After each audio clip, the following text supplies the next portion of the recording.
大长公主过奖了。琉璃日后除了要向大长公主讨教，也要多多仰仗在座的诸位婶娘阿嫂。大娘何必自谦？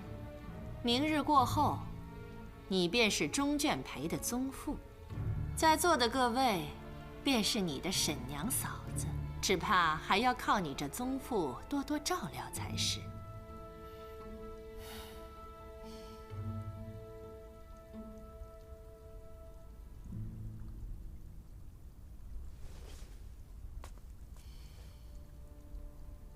我大病初愈，坐了许久，累了。诸位不必客气，尽情吃喝享用，容我进去歇一歇。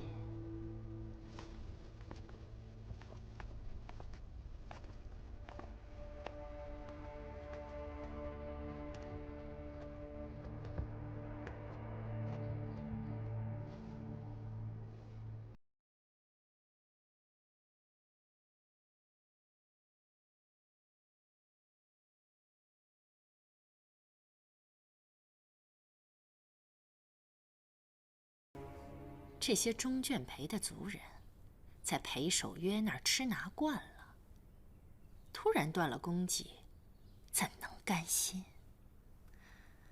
不过是因为碍着我在，不好发作罢了。原来这世上倒真有因祸得福这种事。大长公主今日叫我等来，原来是要送这一份厚礼。只是有些东西拿了是要亏心的。阿嫂，你怎么不替大家说句公道话？难不成像我家当年这样10几口人，竟都是白死了？在座的诸位都是琉璃和守约的族中长辈，应该知道亲族同气连枝的道理。守约父兄当年所谋，也正是为了宗族大义。族中响应者，也是甘愿跟随其后，并无人强求。当年若是事成，钟眷培今日定不会逊色西眷培半分。只可惜时运不济，事情败了。正所谓一荣俱荣，一损俱损，又岂是你我能后悔抱怨的？那我倒是要请教一下，如今俱损已经有了，俱荣又在哪里？阿婶问得好，请问阿婶，守约这些年来，可曾将洛阳家产的收益用于自家的私事？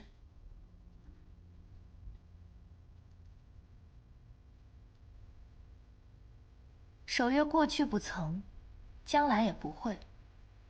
守约曾与我说，洛阳产业的收益，便要用来修宗祠、扩族学、买祭田，还要多买几处宅院，安置来京赶考的族中学子。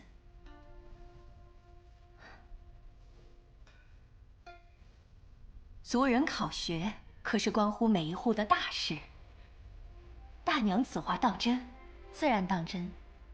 这些收益具体怎么用，每年都做些什么，到时琉璃也会与诸位婶娘阿嫂商议。可大长公主方才说的明明白白，洛阳产业属于守约一个人的，可你如今却说要将产业的收益与钟眷培的族人共享，绝不私用。正是。守约曾说，这份产业里有太多族人的性命，他无论如何也不会用于自家的私事。所以哪怕早年间他那般贫穷，也不肯动用这些产业，更何况是今日。琉璃身为裴氏妇，自当遵从夫君的意愿。琉璃今日在此起誓，这些钱帛，琉璃绝不会用于填一己之玉鹤，足一家之用度，不然，便叫琉璃日后不得好死。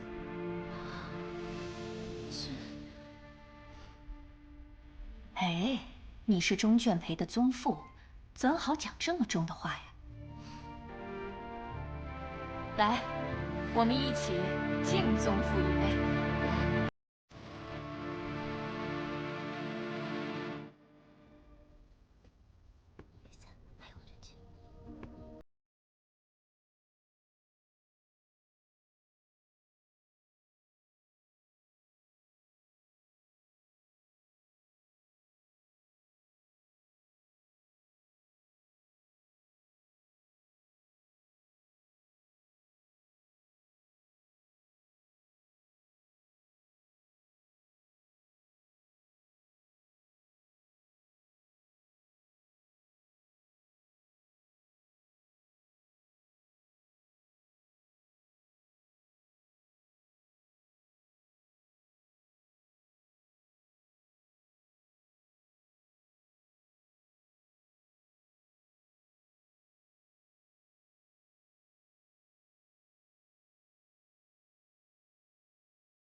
不仅是画技惊人，连这书法的功力也是越来越好了。他们都说啊，你的字在长安远近闻名，作为你的妻子，自然不能落下，这才想着效仿你的字练习一下。对了，你今日去赴大长公主的鸿门宴，她有没有难为你？难为我又如何？你知道我应付得来的。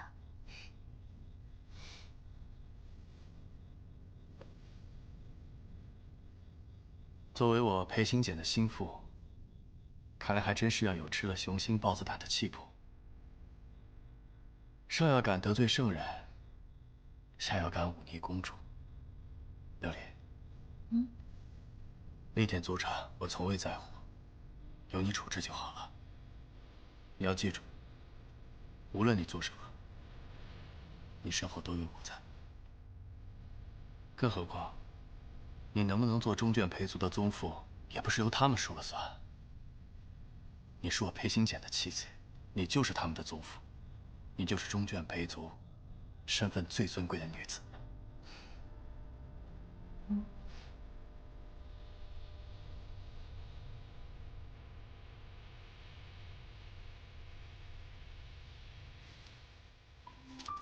娘子放着吧，我来收拾就好。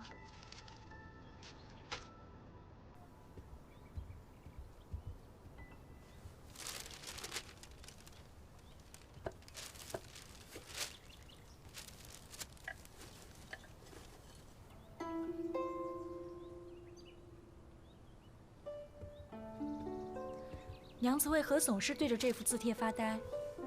我总觉得守月他心里有事。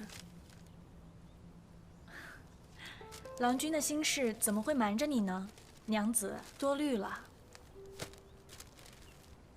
别的事他自然不会瞒我，能让他瞒着我的，恐怕只有一个人，一件事。那个人就是武昭仪。娘子所说，莫非是圣人想要立武昭仪为皇后的事？武昭仪是我的贵人，也是我的恩人，没有武昭仪，便没有我琉璃的今日。守月与武昭仪也是故交知己，对武昭仪也是心怀感激的。但守月又是公私分明之人，改立皇后，并非是武昭仪一个人的私事，而是关系到圣人名誉，关系到江山社稷的国事、大事。近日来，每每我提起武昭仪，守月总是三缄其口。我瞧他那意思，也觉得武昭仪是先帝嫔妃，圣人庶母，不宜立为皇后。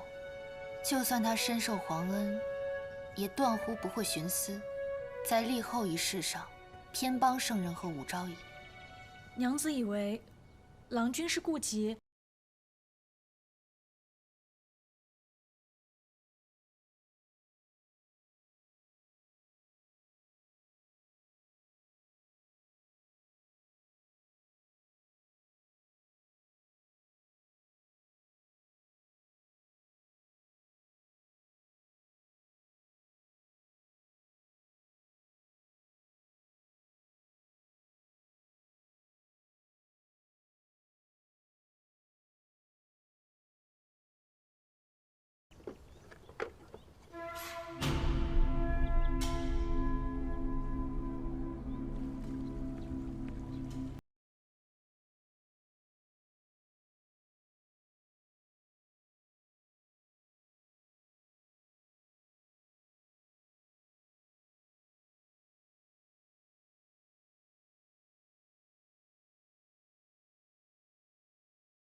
只是不知诸位带着各自的身契来见我，是何缘故啊？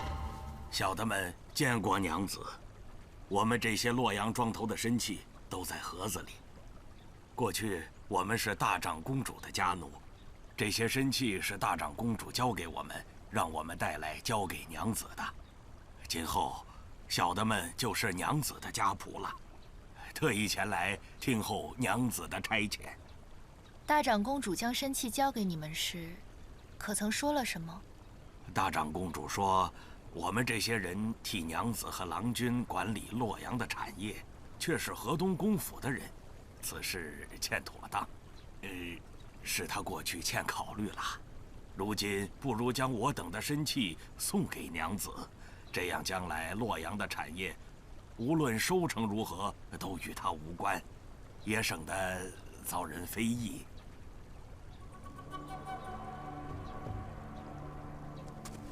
他们的妻女都在大长公主手上。莫非诸位都是大长公主的家生奴仆？娘子说的不错，我等都是河东公府的家生奴仆。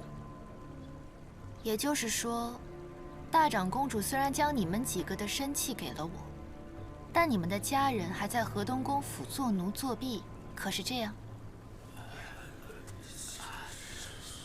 正因如此，大长公主替小的们着想，让我先来向娘子请个罪。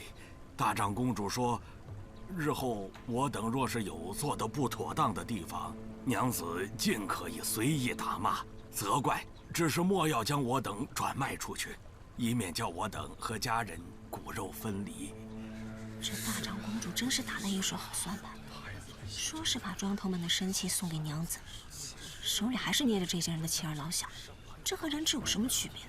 这些庄头们身在曹营心在汉，还是听大长公主的。大长公主还真是有心了，诸位庄头也委实不易得很。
那我留着这些田地有何用？亏得大长公主有命在先，不愿你们与一家老小分离。就算你们再无能，也不许我将你们卖了，换人来打理洛阳的庄园。既如此，我不如将洛阳的庄园都便宜发卖了，至少还能落个清净。至于你们，将来理应一同转给新主子的。可是大长公主有令在先，那我便只好让你们回河东公府去了。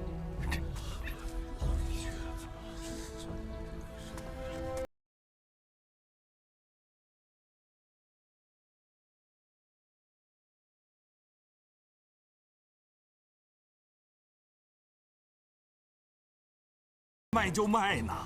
方才是你自己说的，就算拼命做，也未必能有收益。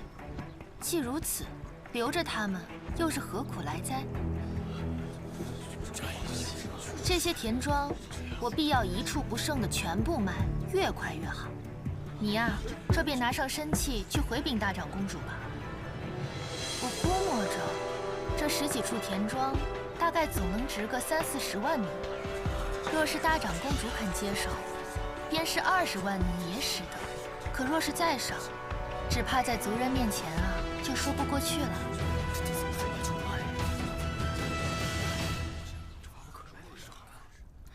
那库迪琉璃要将洛阳的庄园卖给我。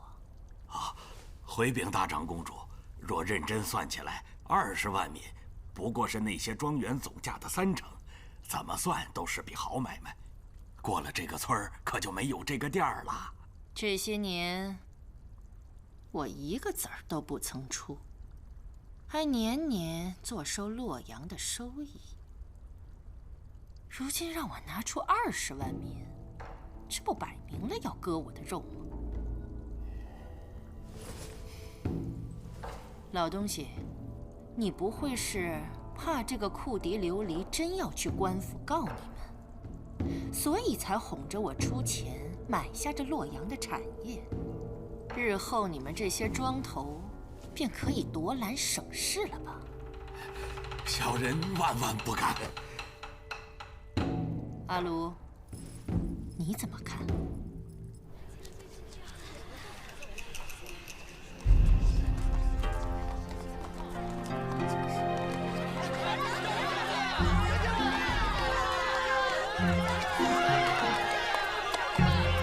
义母，快看，将军回来了。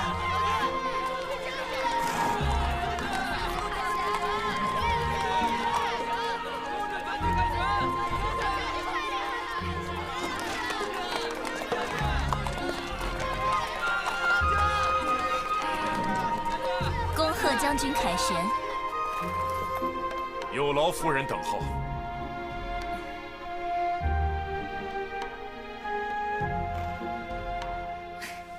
你们别光顾着说话呀，吃口菜垫垫，免得酒喝猛了。守约啊，这一路上看你心事重重，跟我说实话，是不是朝上又有什么事了？如今的朝局，长孙无忌和褚遂良等重臣专权，圣人处处受其掣肘。双方在朝事上有很大的分歧，尤其是废后立后一事，可以说已经到了剑拔弩张的地步。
多谢恩师，弟子受教了。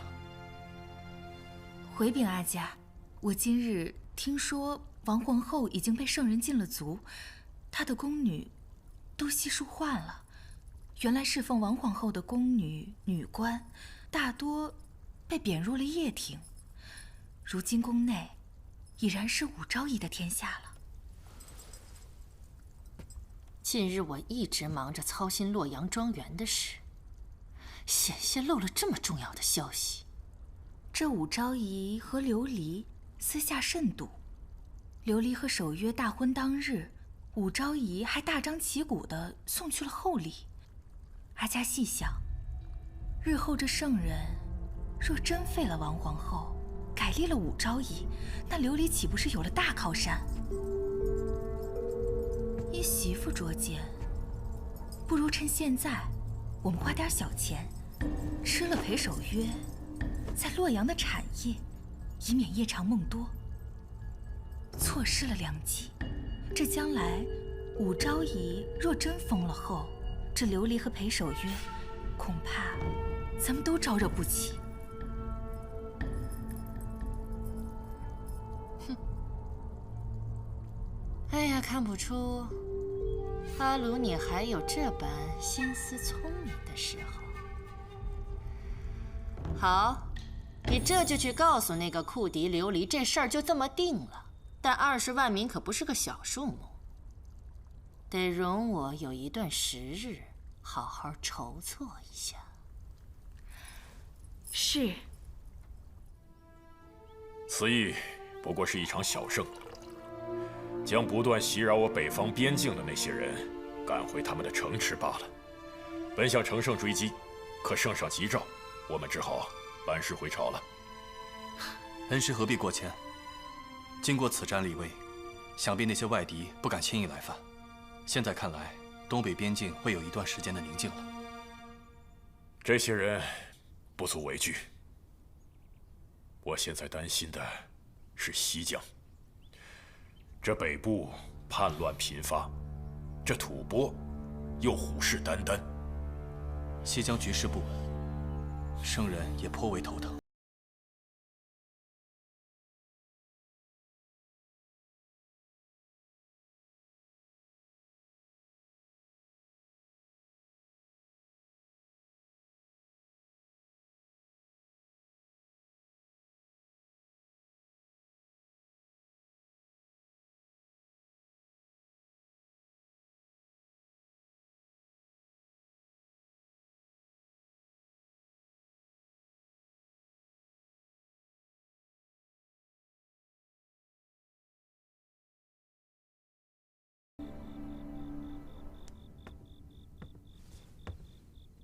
郎君呢？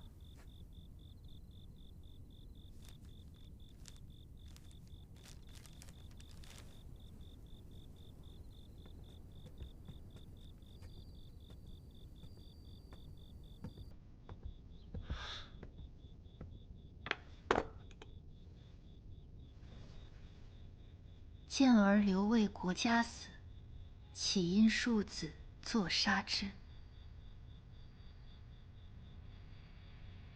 今日听恩师一席话，犹如醍醐灌顶，心中豁然开朗。你怎么了，琉璃？我只是在想，你今日怎么改了兴致，不再领那张伯英的字帖了？火候到了，字帖自然就领好了。这几日我常在想，如果我裴行俭只是库迪琉璃的夫君，再也不用顾及别的事，顾及别的人，只与你长相厮守到老，那该有多好！你是我夫君，却也是圣人的臣子，百姓的父母官，更是大唐的子民。守约，无论你做什么，我都会无怨无悔地跟随你，支持你。只是，你必须答应我一件事。何事？我只要你信我，肯将心中所思所想告诉我。只有这样，我才能和我的夫君同甘苦，共进退，长相厮守。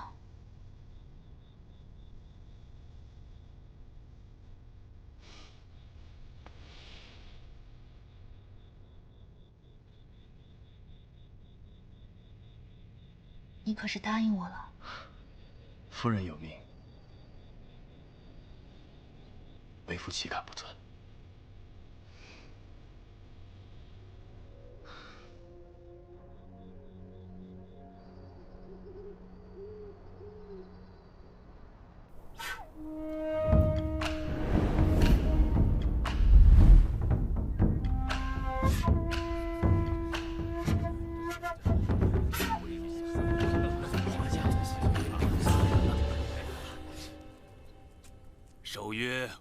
如炬，胸怀天下。今日老夫才领教了。举手之劳，不敢承蒙太尉和楚相的谬赞，下官告退。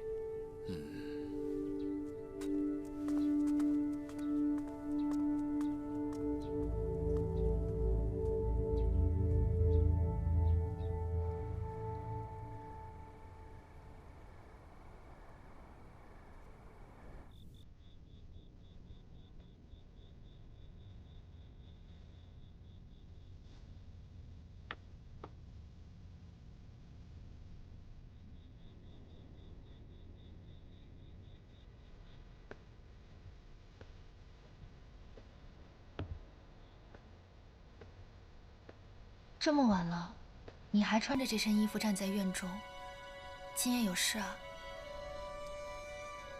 琉璃，你以前常念着要去西周，你可是真的喜欢西周吗？过去阿娘让我去西周，是为了保护我的性命，想让我找一个没人找得到我的地方，好好活下去。如今啊，我阿娘的冤案已经平反，我自然用不着再去西周吃苦了。反正只要你在哪，我便在哪。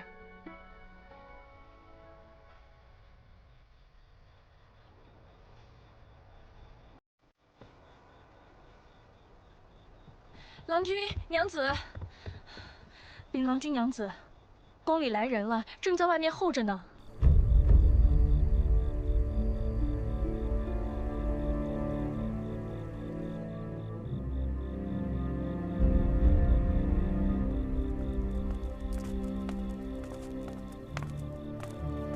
见过裴明府，见过库迪夫人。圣人急召裴明府入宫见驾，还请裴明府快些上马，随我进宫面圣。王内侍，圣人何事这么着急？竟等不到天亮吗？不知道裴明府和夫人可认得武昭仪的母亲杨老夫人？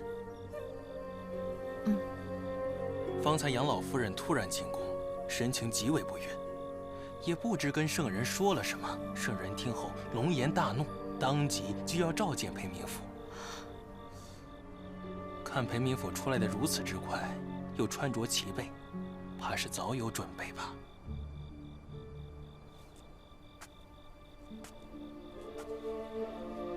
不过一会儿还是要仔细一些。今日圣人着实是奇招了。守月心里有数了，多谢王内侍提醒。琉璃，你回去就寝吧，别担心，我去就回。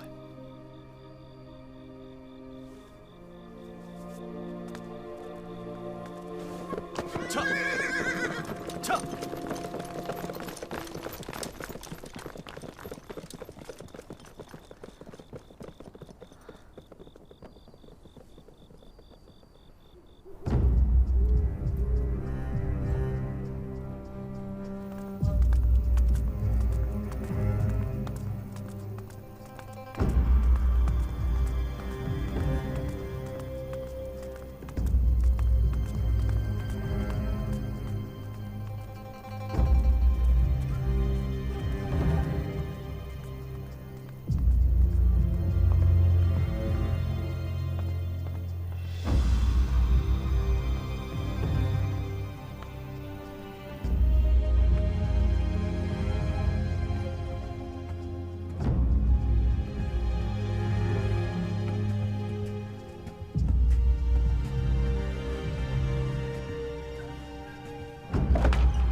圣人，裴明府到了。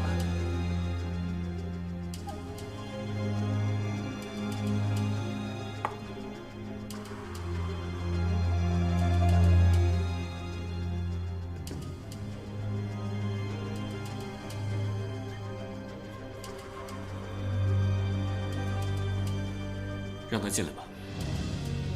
是。裴明府。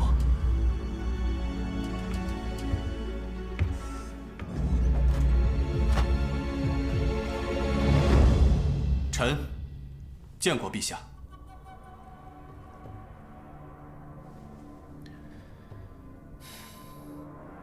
守约，你可知朕深夜召见你，所为何事？启禀陛下，陛下深夜召臣觐见，或许和臣今日去东堂之事有关。前几日，楚相找到微臣，想让臣帮他临摹一张字帖。今日早朝后，臣带着临摹好的字帖去找他。楚相的小吏让臣等在东堂。请问这位可是裴明府？嗯。楚相早就吩咐下了，若是见到裴明府来，便请您直接去东堂等候。臣去时，正值宰相会时，长孙太尉和楚相破例见我于东堂。长孙太尉与楚相与我闲谈几句过后，便询问臣关于武昭仪立后一事有何看法。臣便直言。方才王内侍说陛下要见臣，臣猜想大概是因为此事。你可知今日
朕来书房之前，媚娘还说了一句，说守约不似这般忘恩负义之人。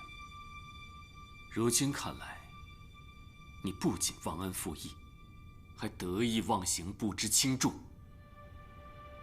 朕想擢升你入吏部，众多大臣争相纪年，几番阻挠，违逆圣意，引得朝堂上人人瞩目。你本是极为谨慎之人。此时却无故莽撞行事，凭空惹人非议，陷朕和武昭仪入窘境。守约，你倒是说说看，要朕如何相信你不是有意而为之？臣有负圣恩，请陛下责罚。好，很好。你如今竟连变都不肯变了吗？你不要以为朕会顾念你以往的功绩，轻罚了事。你可知道，如今朝堂上下、后宫内外，都等着看朕如何发落你。请陛下重罚。重罚？重罚！陛下息怒，臣万死。重罚你，好，朕派你去西周为例。臣领旨，谢恩。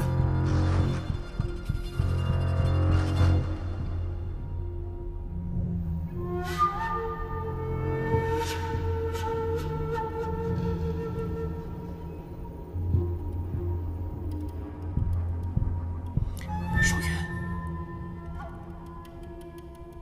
西周险恶，是你咎由自取，莫要怪朕心狠。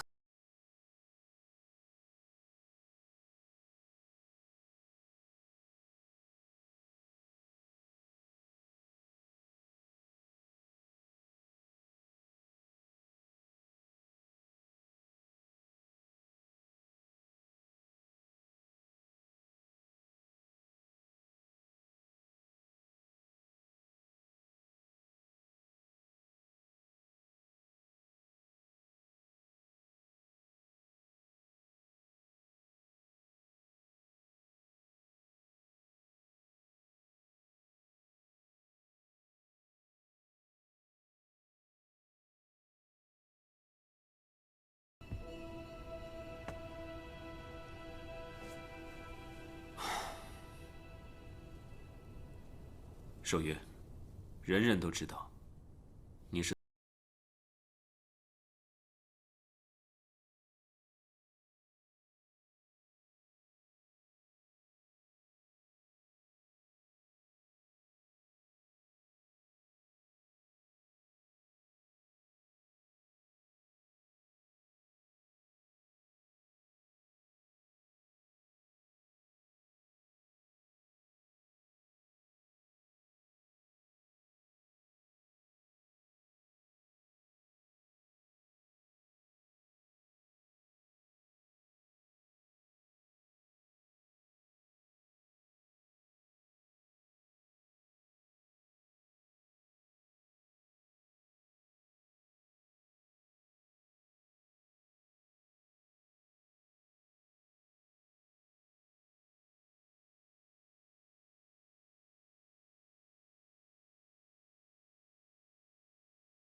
娘子还是回去等吧。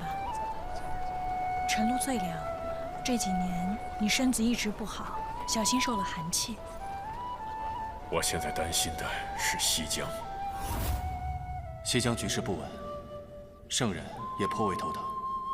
依我愚见，不久后，圣人便会对西疆用兵。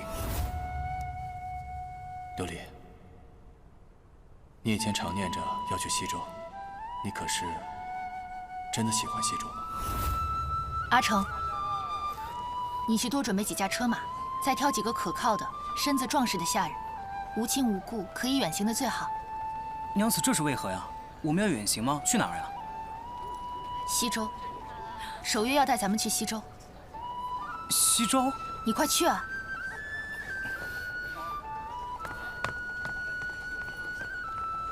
阿妮、小谭，你们去收拾细软。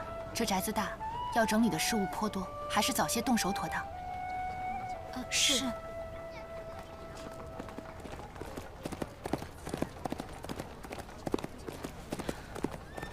玉，不是让你睡了吗？啊，你怎么不听话？身子都冻僵了。圣人有没有说让你什么时候走啊？此去西周路途遥远，我也不知道你闯下的会有多大，圣人会让你在那儿待多久，所以如果来得及的话，我想忙完洛阳庄园的事儿，去见见舅舅、舅母、义母、阿翁、小顺子。我还想和武昭仪去道个别，你准不准我去啊？你这个小机灵鬼，真是什么都瞒不住你。此去西周路途遥远，我也不知道你闯下的会有多大，圣人会让你在那儿待多久，所以如果来得及的话，我想忙完洛阳庄园的事儿，去见见舅舅、舅母、义母、阿翁、小顺子。我还想和武昭仪去道个别，你准不准我去啊？你这个小机灵鬼，真是什么都瞒不住你。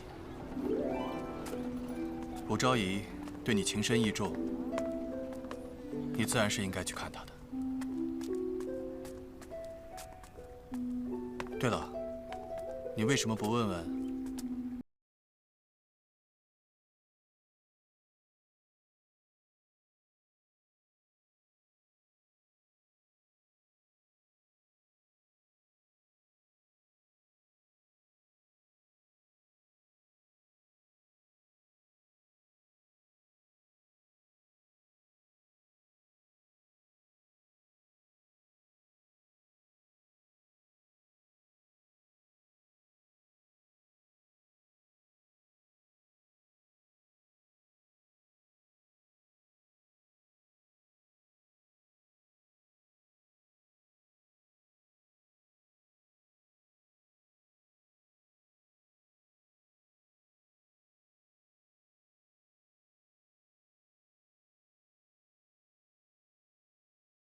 人传话过来，说早朝时圣人下了旨，裴守约因私议尽忠事，被贬为西州长史。弟子该死。说。裴守约当场谢了恩。好，太好了，这真是自作孽。从宫中传来消息，说昨夜圣人大怒，让裴守约明日就启程，不可多一刻停留。 可见，宴齐他到了极点。裴守约府中，这会儿估计已经闹得人仰马翻了。不知道还顾不顾得上交割洛阳庄园的事。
当君，这是吴府的杨老夫人遣人送来的请帖。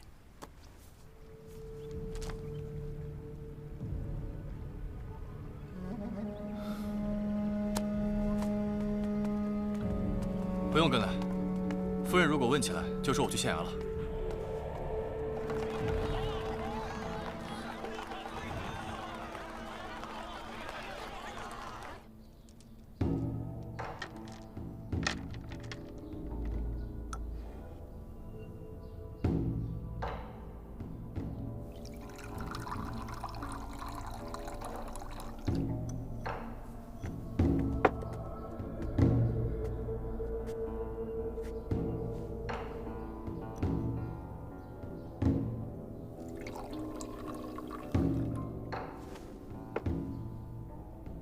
邢简见过杨老夫人。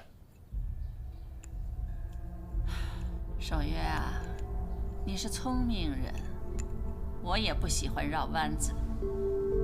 裴吴两家是多年的交情，我一直视你如子侄。这么多年，昭仪在宫中对你和琉璃也有照拂。说句托大的话。 若无武昭仪的周旋和筹谋，琉璃的性命也许早就丢了，更不会有你们终成眷属的大好结局。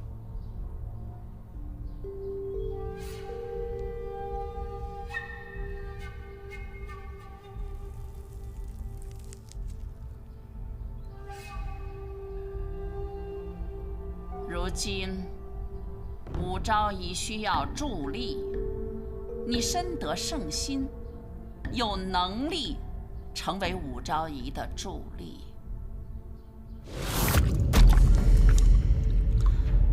却怎肯如此的忘恩负义，甚至落井下石？真是叫人心寒呐！武家一直待小侄身后，我们夫妻也受过昭仪的大恩，刑检不敢忘怀。那你近日所行之事，昨夜在宫中，你与圣上所言，可是对待恩人该有的所言所行啊？大长公主说，你和守约一路西行，不知道几年才能归来，所以这洛阳的产业自然是必须要转手的。可是这钱帛多了，你们带着也不方便。大长公主替你们着想，所以全力收拾出了2、3箱金银器皿，方便你们携带。这2、3箱金银大概总值1万多民的样子，不如你们先收下，剩下的等你们从西周回来再给你们，你看如何？大长公主所虑极是，我和守约如今是戴罪之身，便是万来民，只怕也会招祸。既然大长公主这边的钱帛还未备好，琉璃便不劳烦大长公主了。这庄园不卖也行，离开长安前，我把田产店铺交到族里保管便好。你这是什么意思啊？是要反悔吗？琉璃，别怪我没有提醒你。现在守约得罪了圣人和武昭仪，你们既然没有了靠山，更是要知进退才好。你若顺了大长公主的意，大长公主日后总不会看着你和守约在那荒蛮之地老死，不然有你们好看的。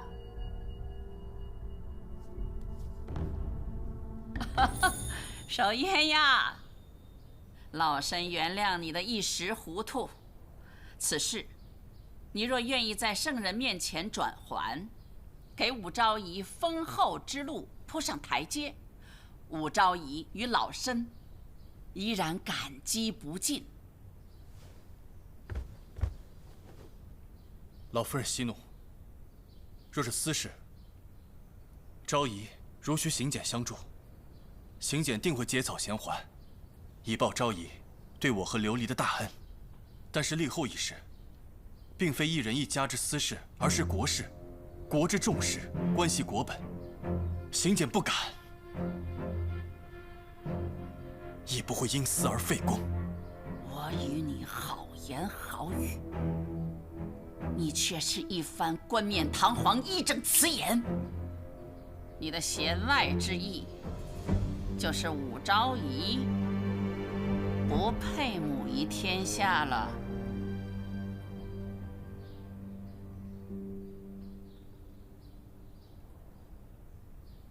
大长公主的意思，琉璃明白了。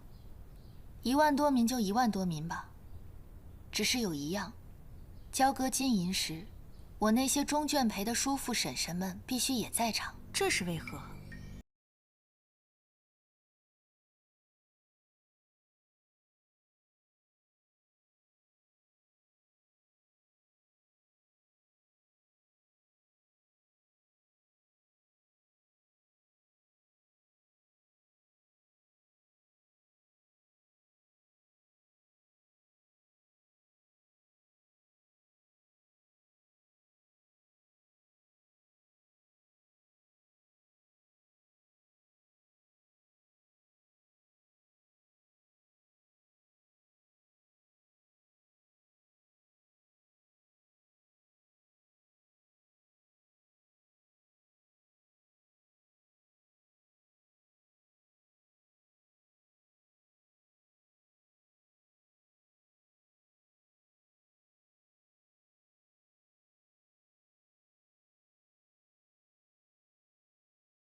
再想想。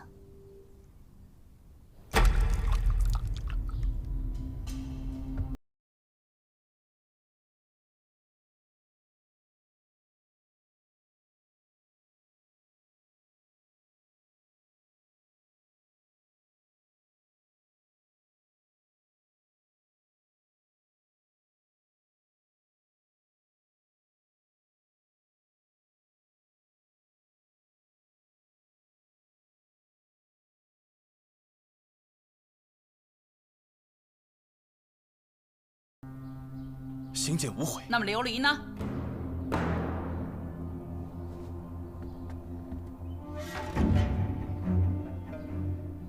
她是你新婚的妻子，一心要与你共白首。西周环境苦寒，难道你忍心看她一起与你去受苦，甚至去送命？念及咱们多年的情分，你可莫怪老身没有提醒你呀。行检，多谢老夫人提醒。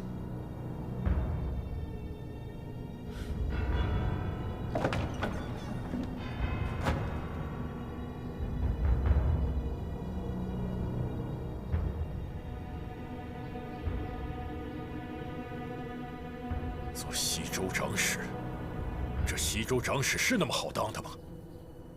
那边现在的形势复杂，之前好几任都督去了，都没有什么好结果。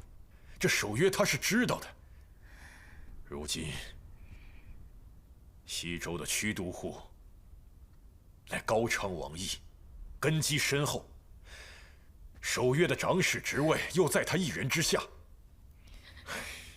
恐怕是凶多吉少啊。都怪你不好，非要向圣人请命再次出征西域。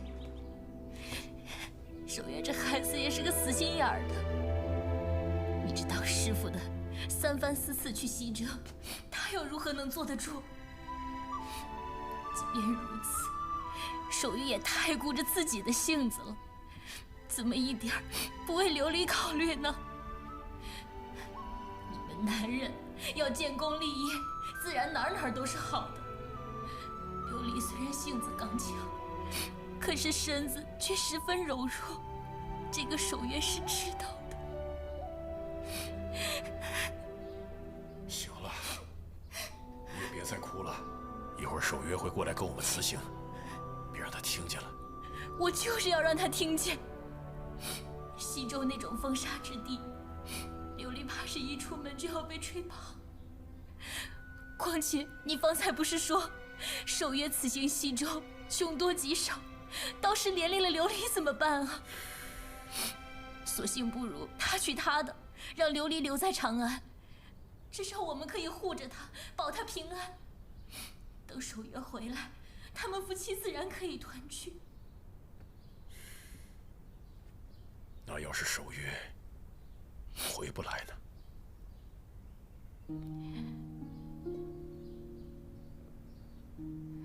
如果守约回不来，就更不应该带着琉璃去送死。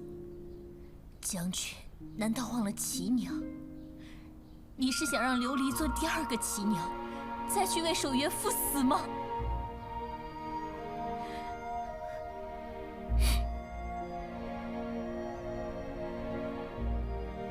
西周环境苦寒，难道你忍心看他一起与你去受苦，甚至去送命？累及你家人的，明明是你自己。琉璃也并非无辜之人，你们是夫妻，就是一体。既然你忘恩负义在先，就别怪我心狠手辣。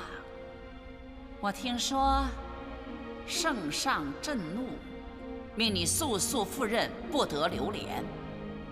以老身之见，你不必准备多余的行李，备好2副棺椁，上路去吧。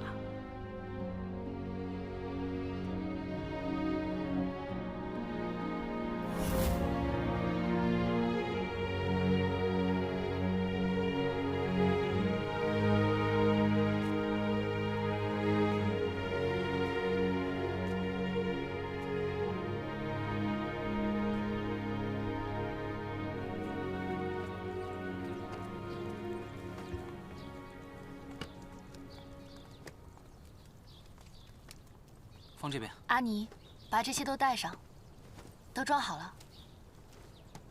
哎，守约的书简怎么搁这儿了？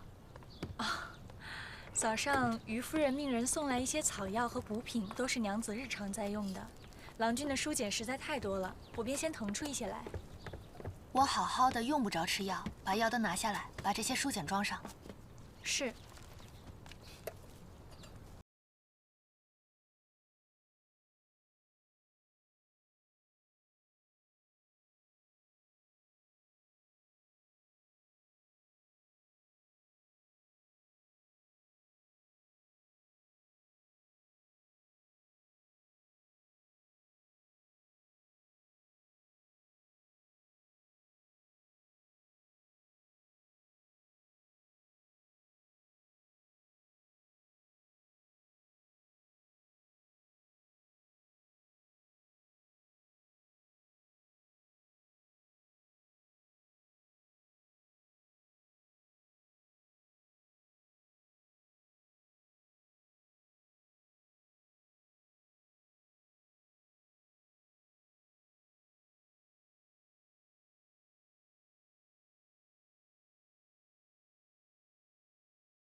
本娘子饿了，夫君可是说好了要给我做早膳呢。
瞧，库迪大娘这不是来了吗？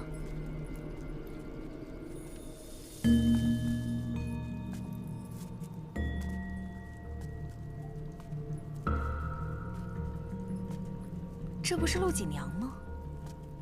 她怎么来了？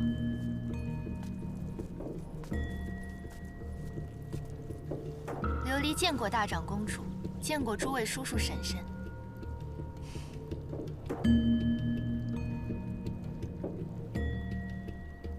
方才琉璃去了几位长辈家里拜别，因此来晚了一步，还请诸位恕罪。今日琉璃斗胆请诸位叔叔婶婶过来，是为了商议如何处置守约在洛阳的田产。如今我和守约已经无力经营，所以只能发卖出去。这里统共有12处田庄，价高者得之，再公平不过。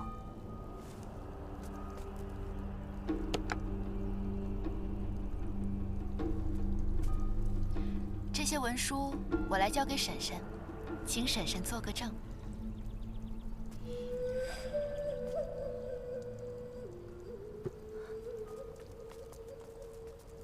这些产业原是一起转手最好，可因为这份家产实在过于巨大，只怕在短时间内谁也拿不出这么多钱来。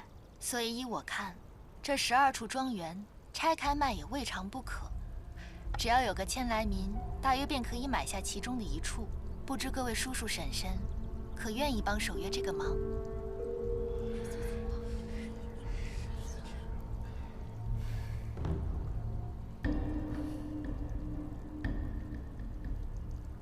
难道诸位叔叔婶婶都不肯出手吗？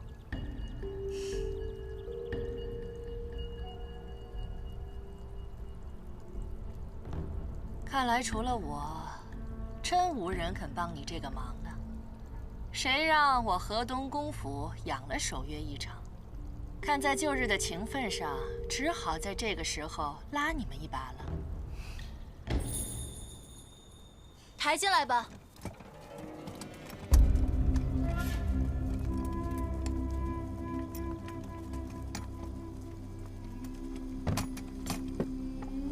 这是2000斤，足有1万多民。若是你们不嫌少，那些庄园店铺，我便接手帮忙了吧。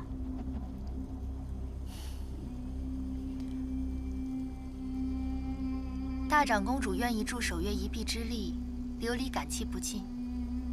只是，这洛阳的良田，如今这般廉价的转手，琉璃着实有些愧对族人。不知大长公主可否商量一二？你这话我听不明白。我出身在皇家，自幼养尊处优惯了，什么价钱不价钱的，我真是弄不懂。不过既然你求我帮你，我便尽力帮了。若你们中卷培的族人觉得钱少，大可以加价，价高者得，最是公平不过。谁要是想加价的话，就赶紧说出来吧。在座的诸位，以为如何啊？说得好听，若是拆开卖，咱们凑一凑，自然买得起。可是，有钱买，也得有命花呀。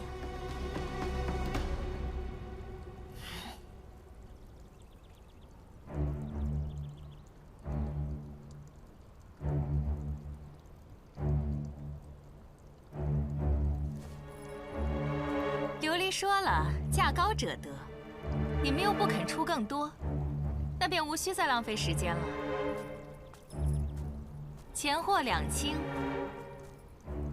那就交割清楚吧。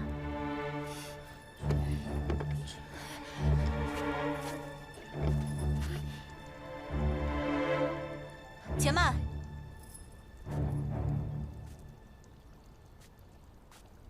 我出2万斤。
琉璃，你说呢？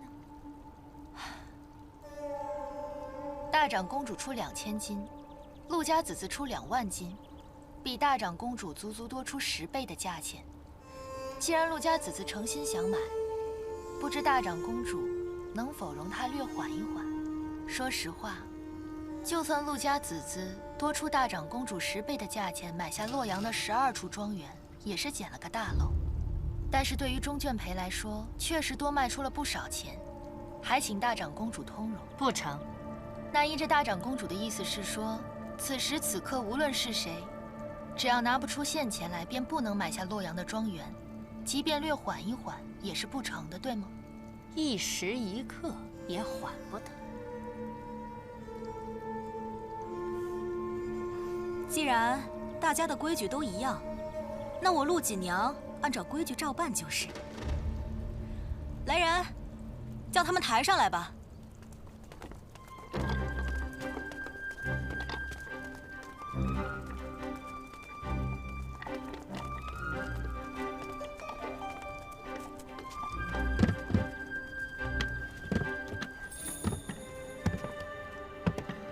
这里共有10箱金子，每箱2000金，只多不少。若是短少1钱，锦娘愿意10倍赔偿。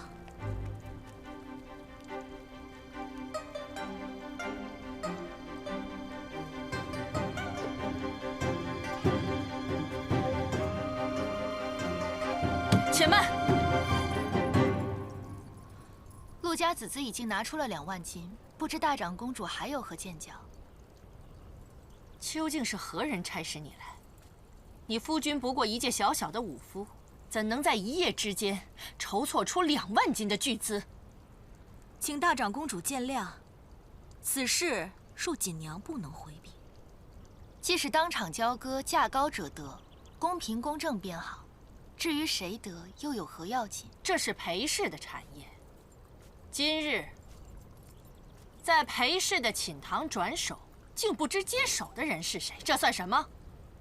倘若接手之人是藏头缩尾的鼠辈，甚或是下贱的市井中人，来日传了出去，谁担得起这个责？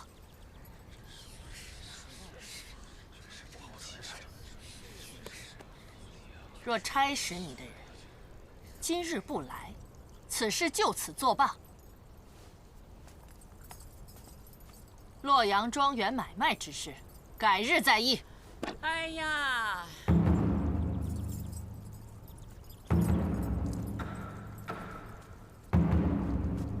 大长公主，这是何苦呢？这不是武昭仪的母亲杨老夫人吗？她怎么来了？老身今日不过是想偷个懒而已，却被你如此的谩骂。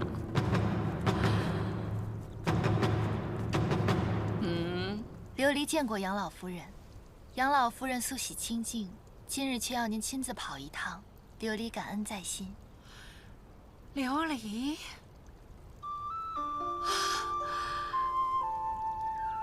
10多年前，昭仪在吴府救了你一命，那时你还只是个女娃娃。今日你我相见，也算是缘分。武昭仪遣人告诉我，说你有意低价出售洛阳的庄园。他还说，大长公主有意要帮你的忙。哎呀，只可惜手头不够宽裕，老身筹措了2万金，也算帮你个小忙。哦，不知以我的身份，大长公主觉得我可配接手这笔产业呢？杨老夫人德高望重，家世显赫，更是武昭仪的生母。这儿有人敢说您不配，只怕圣人晓得了都不答应呢。裴守约才得罪了武昭仪，武昭仪这会儿帮他，莫非疯了不成？有仇又如何？放着这么大的便宜不占，那才是疯了呢。今日之事，有劳诸位叔叔婶婶作证了，琉璃感激不尽。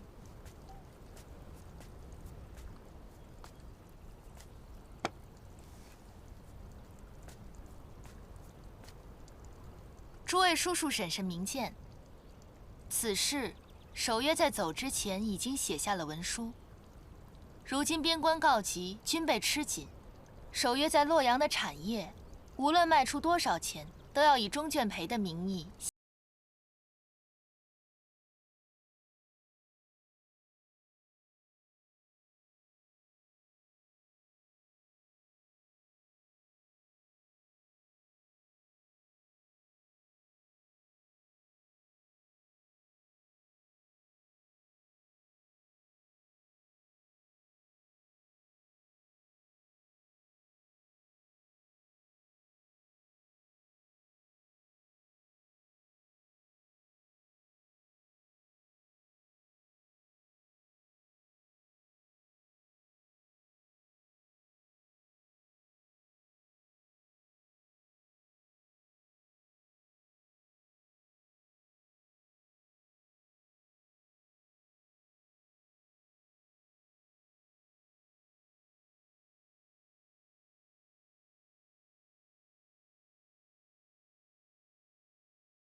还请大长公主多多见谅。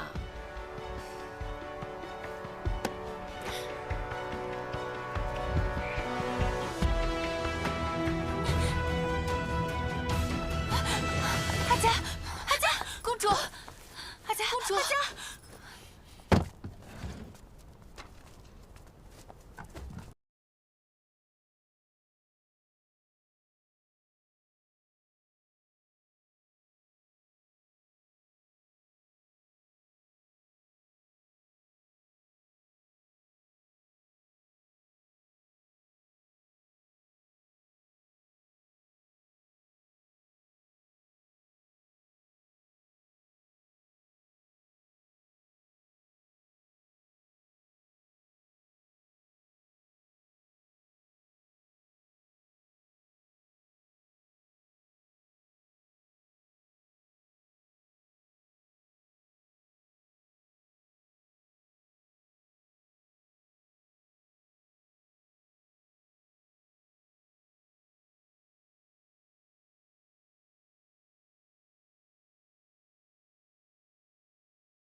拜别老夫人，请老夫人和武昭仪务必保重。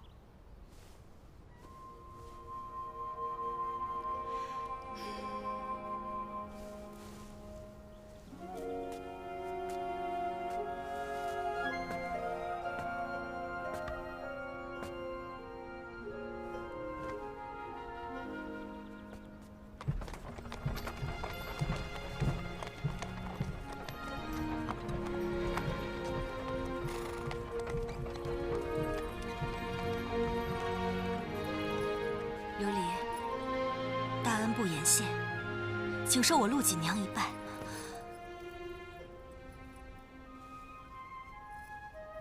应该是我谢谢子子才是。大娘真是足智多谋。我子子走后，子父多年孤苦，如今能得你这般贤妻，我阿紫在天之灵定得安慰。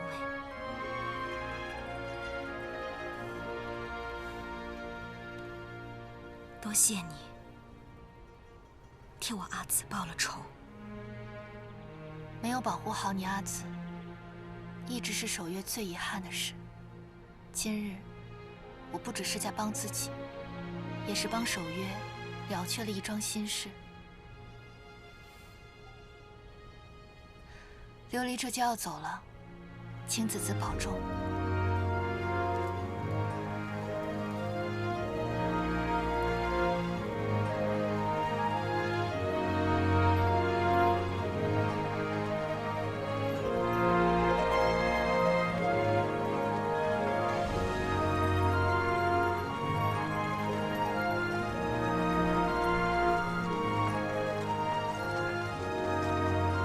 娘子，你看这天色多美，今晚的月光定然不错。只要咱们尽快赶路，不久后便能追上郎君了。谁说我要追他了？我舅父家的商队在城外30里处等着我，咱们这就到西域做商贸去。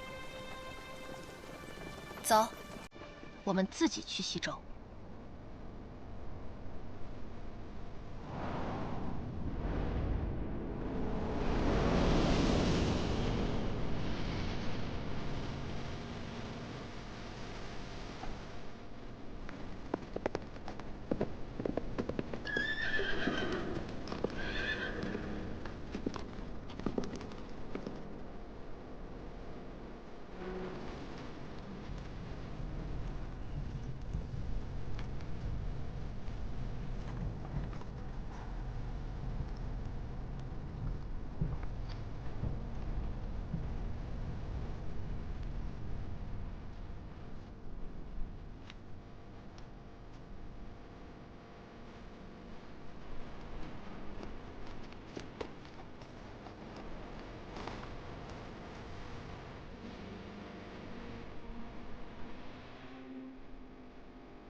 该说夫妇之缘，根深异种。论坛共备之坤，结世有缘。凡为夫妇之因，前世结缘，实配今生夫妇。若结缘不合，彼是冤家。此猫鼠相憎，如狼羊一处。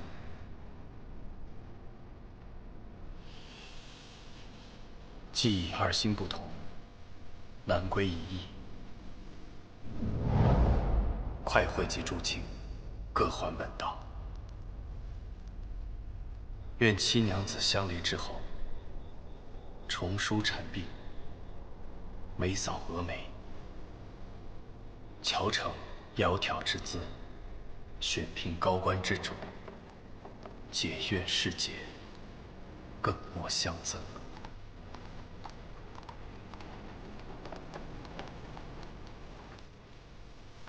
一别两宽，各生欢喜。3年1两，便显柔仪。伏愿娘子千秋万岁。郎君，自出了长安以来，你每日饮酒如饮水一般，美酒再好也不行啊。再这样下去，我担心你身子受不住。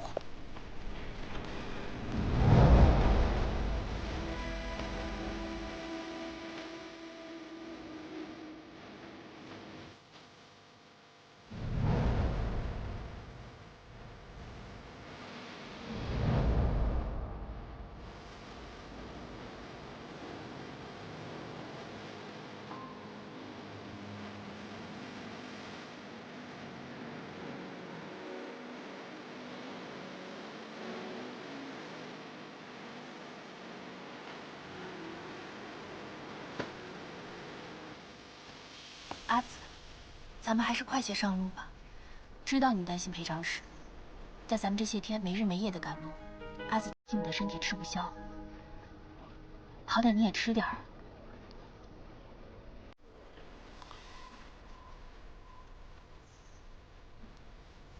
都说这美酒乃忘忧解愁的圣礼，我怎么越喝越清醒？哦，是你家二郎酒量太好了。谁说不是呢？要说这消愁啊，那还不简单。现在我们调转码头，飞驰回那长安，然后带夫人一起去西周。只要这样，你心里面那些什么愁啊、忧啊的，哎，全都没了。更何况郎君，我们这一路走来，也没有什么麻烦危险的。您是不是多虑了？我们要去的，乃是大唐最凶险之地。阿紫，我与裴长史已是陌路，着急赶路，是因为我自幼对西周心向往之，那里是我阿娘的故乡，天高地阔。我要跟着阿紫在西周行商，说不定还大有一番作为。好，你说是便是，但是有一点，若身体吃不消，要跟阿紫讲，莫要逞强。阿紫，你莫要提什么裴行俭了，扫了大家的兴致。他既如此薄情寡义，留下什么放弃书？琉璃，你还想他做甚啊？我西周多的是大好儿郎，定会有更好的姻缘的。你看，我们两小无猜，你就少说两句吧，免得琉璃心烦。你知道我为何留下放弃书吗？阿成愚钝，请郎君赐教。只有这样与他断了关系，一则武昭仪和杨老夫人才不会因为我而迁怒于他；二则我之前就和琉璃商量过，洛阳的田产以低价转让给大长公主，没了我和田产所累，他在长安才能真正的过上自由而舒心的日子。可是郎君，这世事难料啊！你说，要是咱们不到2年就回到长安了，可夫人却2年，没个5年10年，想都别想。不，说不定这一辈子都没法回长安。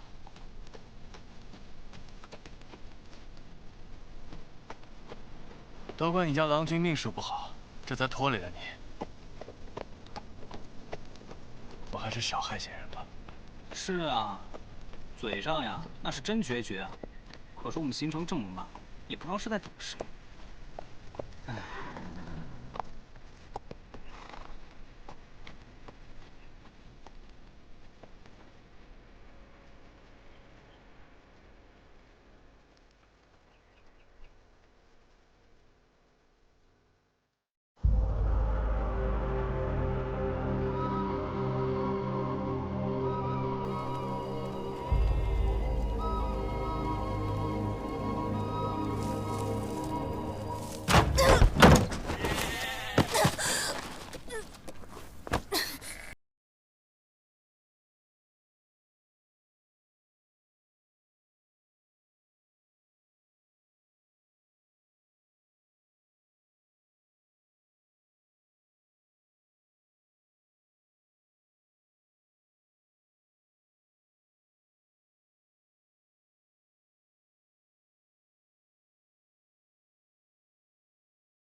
坐。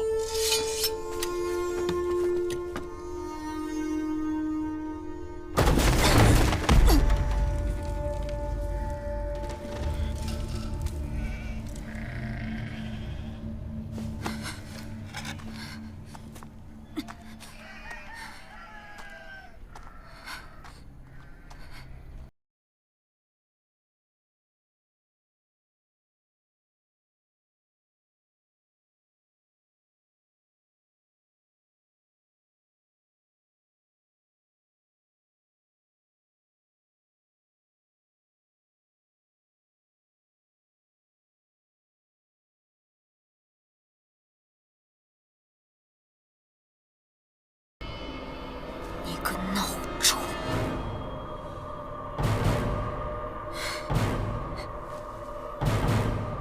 孬种！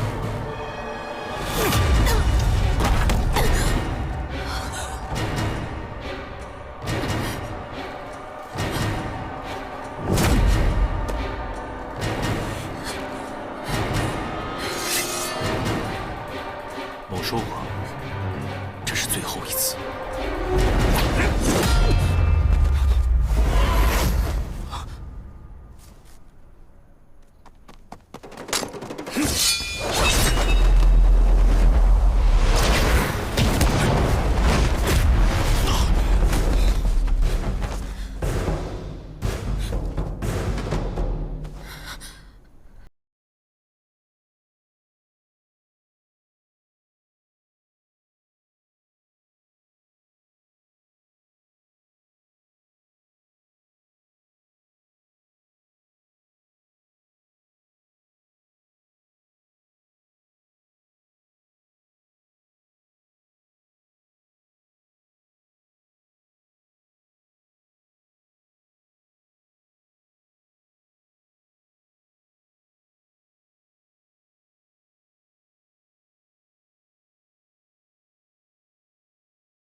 一个女。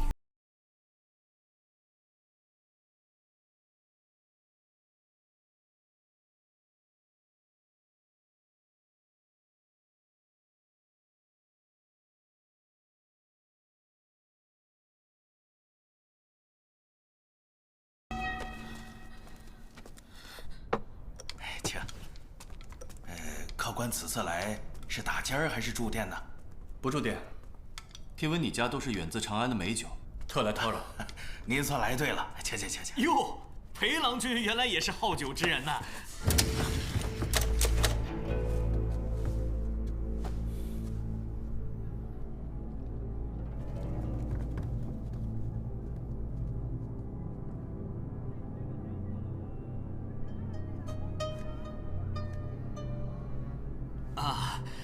米某平日也是好酒之人，不如我家郎君起敬，好一人酌酒。阿成，大郎的好意裴某心领了，不过我素来喜欢一个人待着，还望海涵。那也好说好说。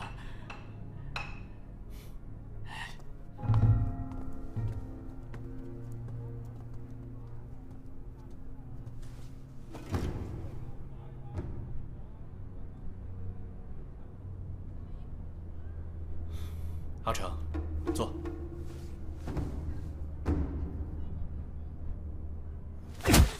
今天算你走运，白叫一场你。不过你也别高兴太早啊，那个病老鬼显然就没有埋你的意思。等他们走了，看我怎么收拾你。有种，你杀了我！贱人！你等一下啊，这是什么呀？羊汤啊，刚熬好的，今日厨下刚杀的活羊，这汤里的肉都极为新鲜的。那你看一眼那桌，再看一下这桌，这都是什么呀？客官，这……阿成，不是啊，郎君，他们这也太欺负人了吧？怎么是觉得我们身上没有银钱吗？不是。哎呀，如此区别对待，简直欺人太甚。误会啊！两位客官，那2位客官的石传乃是他们自行带的，我等这蛮荒小店怎么能弄到如此珍贵的珍馐美传呢？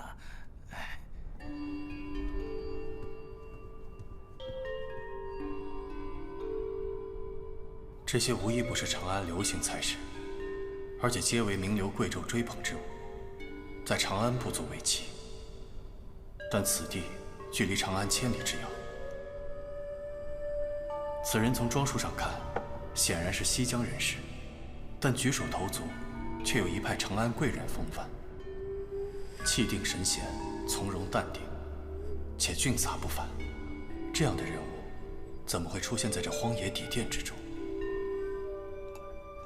哎，我近来听说那名满长安的天煞孤星裴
郎君，好酒量啊！是你这酒酿得好，竟比我在长安买的酒还要再香一些。郎君过奖，慢用，慢用。哦，这位郎君可是在西市经常行走？好，我平日不当值的时候，2、3日便去上一回。哦，不知这位郎君所任何职啊？我不过就是魏府小吏，不值一提。哦，原来郎君是官家人，失敬，失敬。这位郎君也姓裴，好巧啊！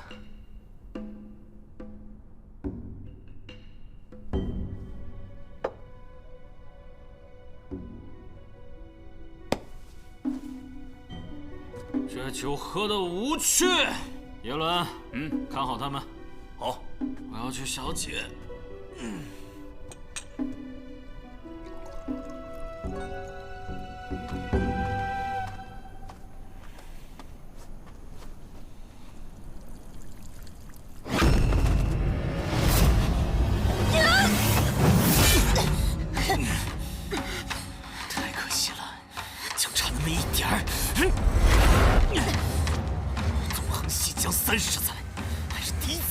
上招！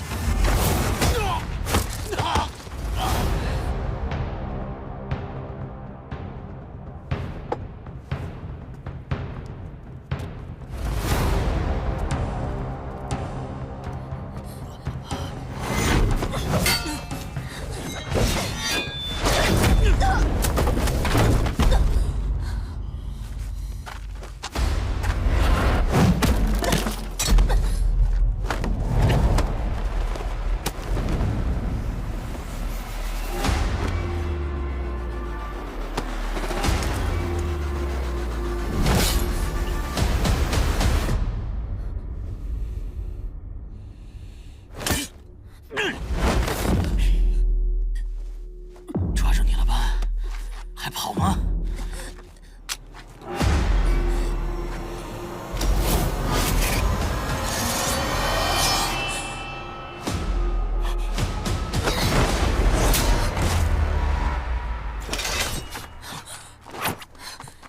大佬。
蝼蚁尚且偷生，你为何不爱惜自己？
阿成拜见。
星姐见过子嗣，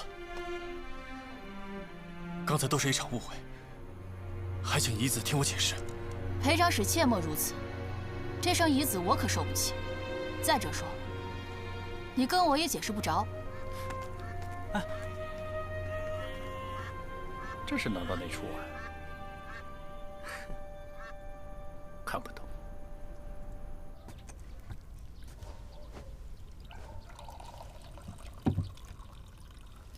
娘子西夜京城的赶路，为的就是早日见到郎君，没想到郎君这么过分。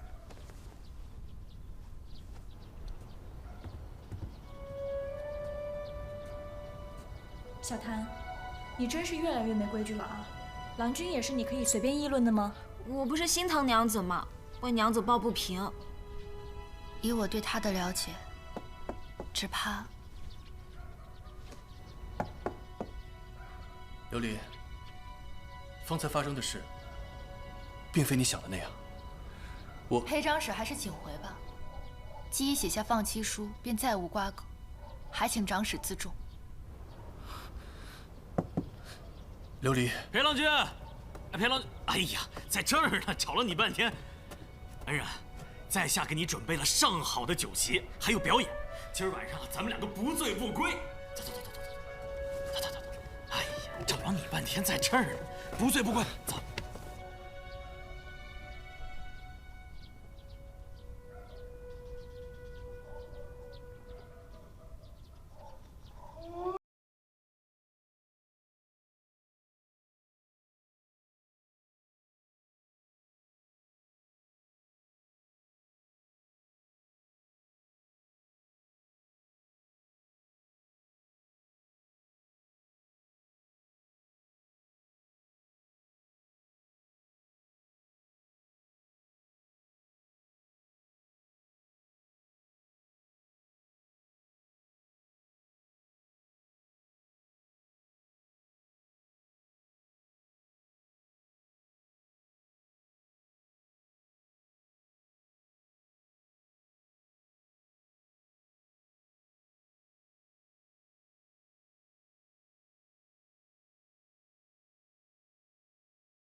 娘子晚上没吃东西，咱们去给她端碗热馄饨进来吧。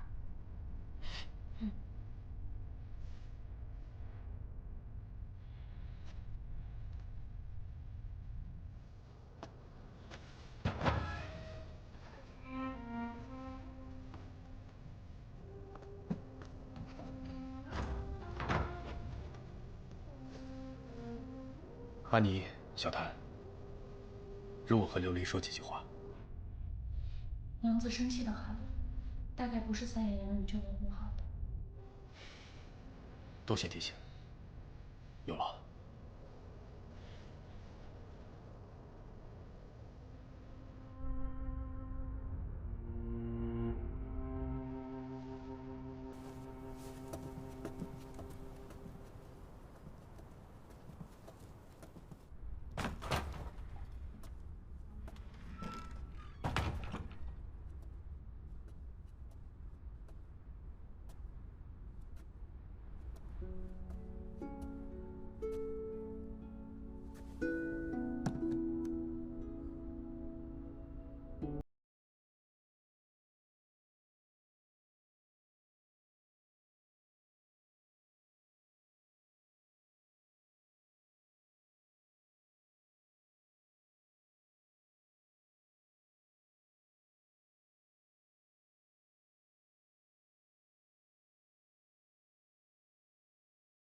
真的被赶出来了！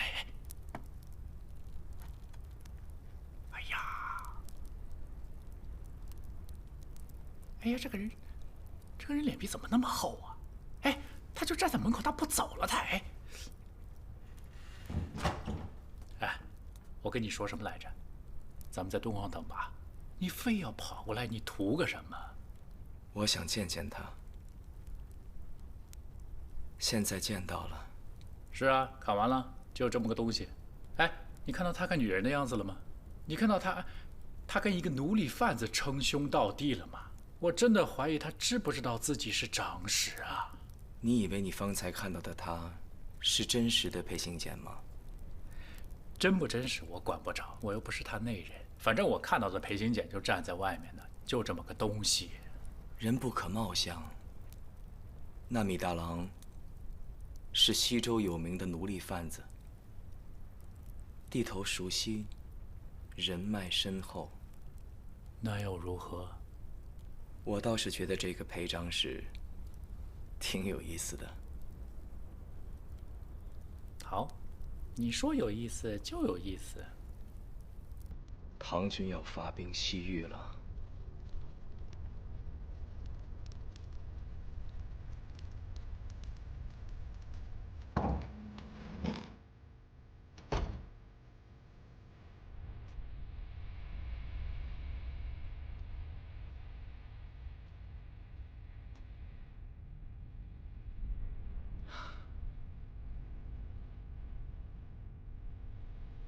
有劳了。柔心之计。小女子承受不起裴长史此意，日后还请长史自重，以免令人难堪。琉璃，你挠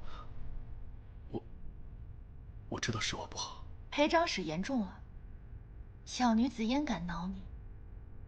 日后我还要在西周十方立足，或许还要仰仗长史治理有方。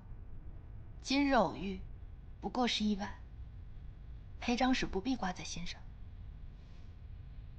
琉璃，一切都是我的不是，是我错待了你，是我小瞧了你。但是你又何必如此自轻？就算你从此都不看我一眼，我也不会让你受那样的委屈。裴长史，你从不曾小瞧我，你是高看了我，以为我有那种高雅之量，能在长安那等繁华似锦之地，风雅应达之场如鱼得水。其实我性子疏懒，胸无大志，生平所愿不过是不用整日仰人鼻息，勾心斗角。琉璃，琉璃原非名门淑女，从不以为身处诗方，便比宫廷高门要轻贱委屈。此来西周，是因为此处天高地远，足以容身，与裴长史并无干系，还请长史不必多虑。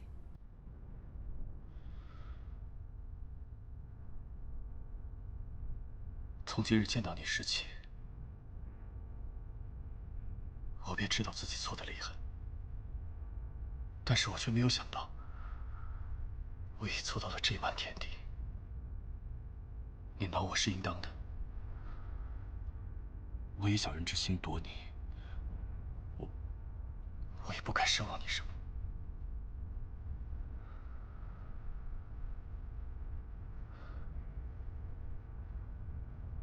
其实我不光小瞧了你，我还高看了我自己。我一直觉得只要你过得好，我这一辈子再也见不到你也无妨。可是我没想到，这段日子如此难熬，你能否原谅我？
裴良君，早啊！住在这间房的那位小娘子，一大早就随他们的商队启程了。这么早？可不是嘛，商队早出晚归，一向辛苦。那位小娘子大概是与她的未婚夫君感情极好，否则定不会山高水远，随着未婚夫君行商。未婚夫君？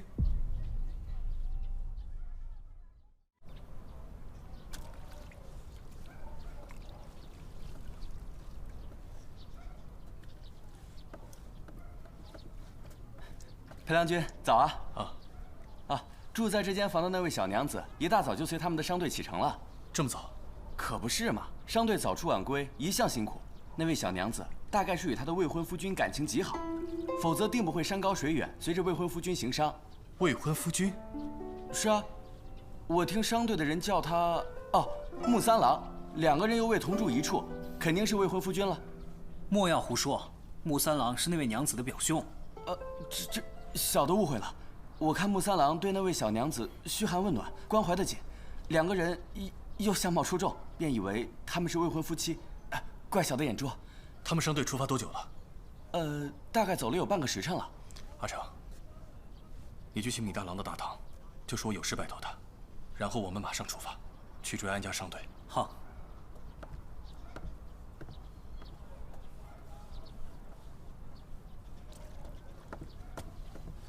大郎，裴郎君，不知裴郎君找米某何事啊？昨日你说将阿红送与我，可还作数？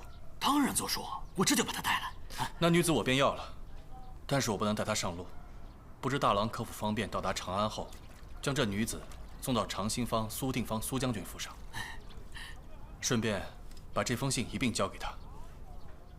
待大郎回到西州后，带着苏将军的回信，到安西都护府找裴行俭，裴某必有重谢。哎，裴长史有命，怎敢不从？至于重谢嘛，就不必了。米某这条小命都是裴长史救下的，别说这跑腿的小事了，那就是赴汤蹈火也在所不辞。重谢还是要的，到时候我就在府上备上1两坛酒，大郎可别躲啊。裴郎君海量啊！米某自叹不如，但是舍命陪君子的勇气那还是有的。敢问裴长史接下来是要去追安家车队？正是。哎呦，那米某劝长史得早点动身。之前我经过凉州的时候啊，被那凉州参军百般刁难，直到我送了2个美貌的女奴，他才勉强放行。恐怕这次安家车队前往也难以幸免。而且那个凉州参军，他是个贪财好色之徒，我担心。你说的凉州参军，可是苏南锦？正是。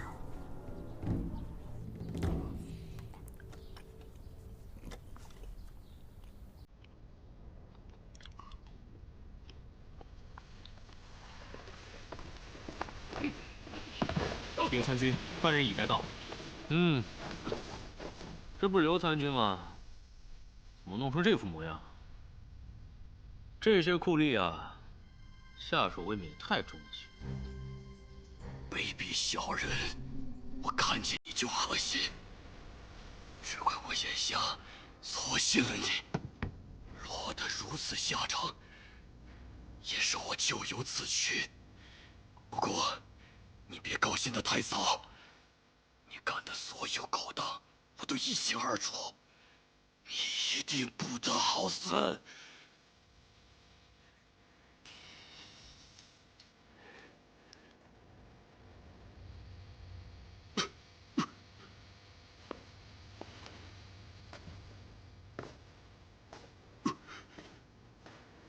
你不得好死！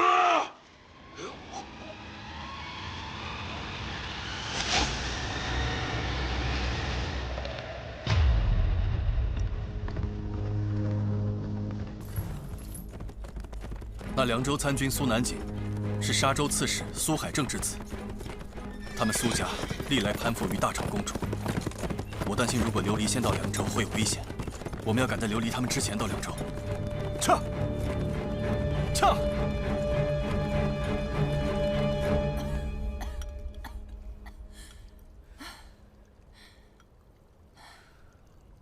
阿佳，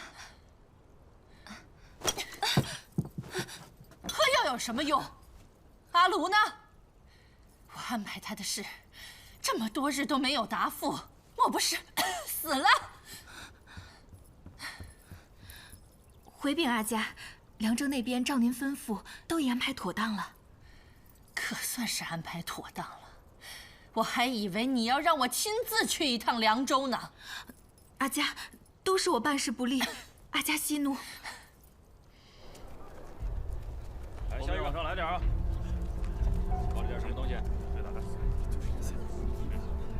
来，这是什么？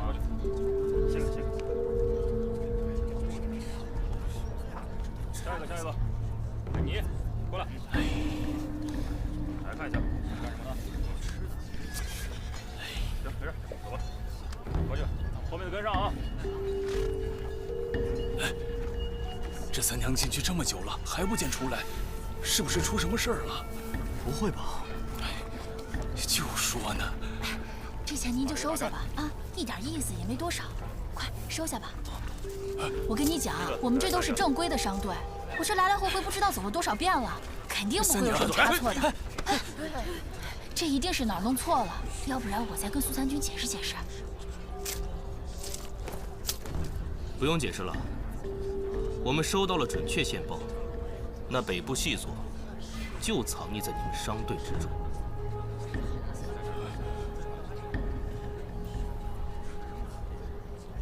这误会，肯定是误会。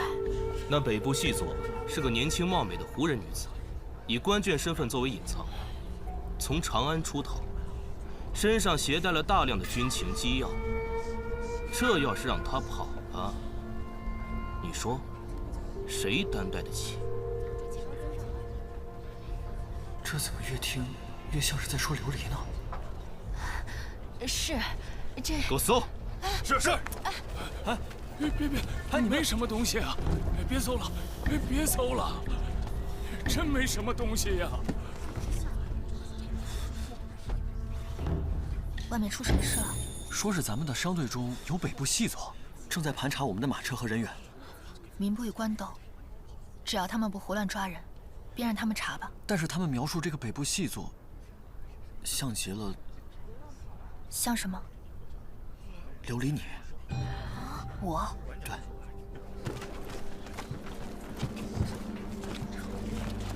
都搜仔细点。说是一个年轻貌美的胡人女子，打长安来的，以官眷身份作为掩护。他们真这么说？真的。不过你放心，我跟阿古一定会拦住他们的。只要我还有一口气在，我一定不会让他们胡来。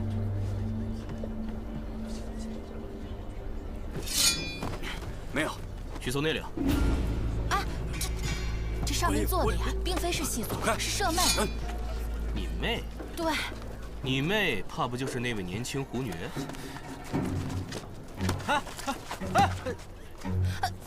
不是，大人，这车上坐的呀，真的是舍妹，不是什么北部的细作。大人，大人，你听我说。你们要干什么？闪开！娘子。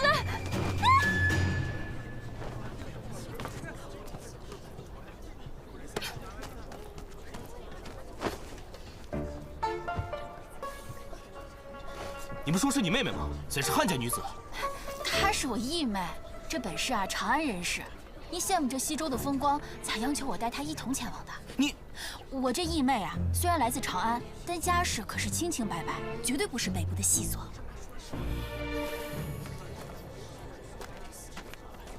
继续给我搜，好好的搜。就说呀，不知道。都散了吧，散了吧，别看了。搜到没啊？不知道，都搜那么久了。子子，我留下孔连累你们，不如我自己先入城，然后我们在城中的底店会合。好，一路上注意安全。我陪琉璃一起过去。你别跟着田乱。琉璃初到凉州，人生地不熟的，我若不陪她去，她怎么找得到底店啊？到时她若走丢了，岂不是更麻烦？也好，那你陪琉璃一起去，路上多加小心。走。哎，你们两个！哎，大人，哎，大人，起开！我是良家子，不是北部细作。娘子，给我松开！娘子，松开！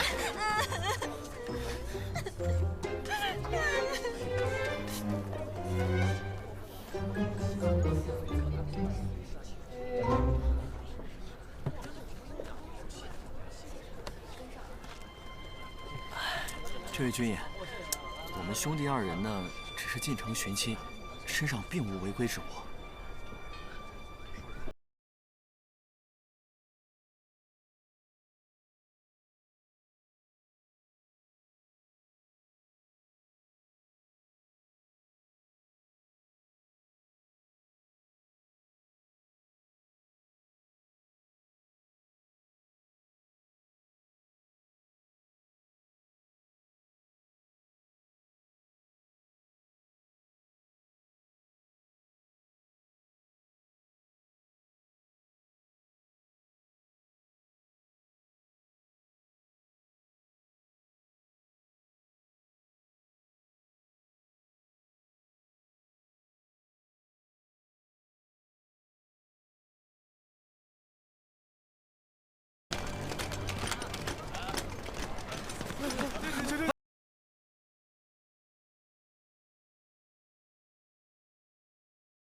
玉，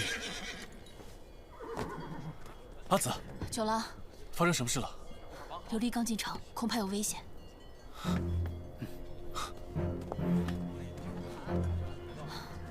但愿没什么事儿。琉璃，琉璃，你怎么跑那么快啊？别害怕，我保护你。2对1，你没有胜算的。把东西还我，我就当什么事情都没有发生。2对1，你算错了吧？哎呦！啊！啊！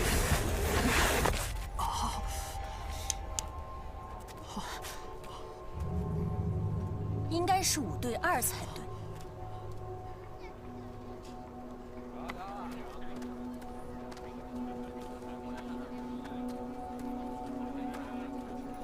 裴明府，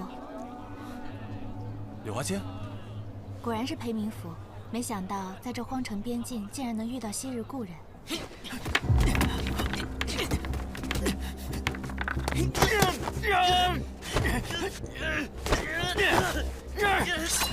住手！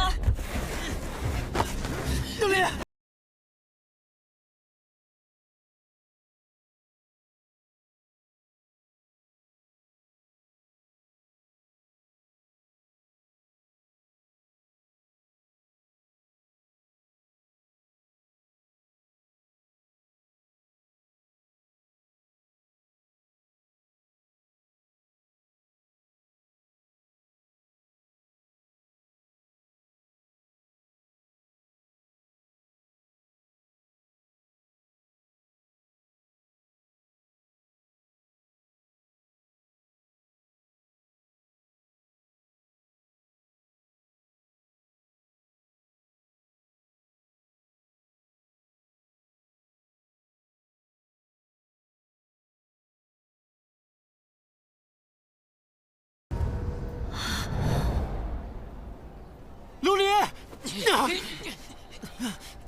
叫吧。这里年轻的狐女变成2个了，我就在纳闷儿啊，这东西到底是个啥？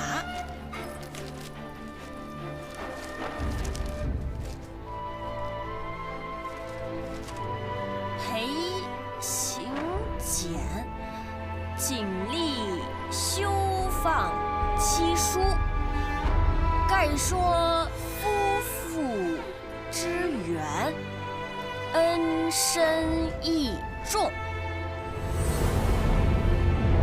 论堂共备之音，这破玩意儿有这么重要？钱你留下，我保证不惊动官兵。把书信还我。怎么，生气了？你还我！琉璃，我跟你拼了！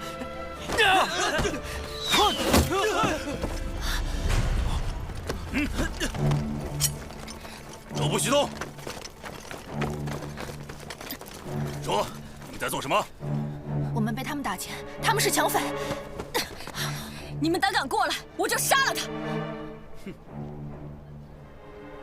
把这2个狐女都抓了。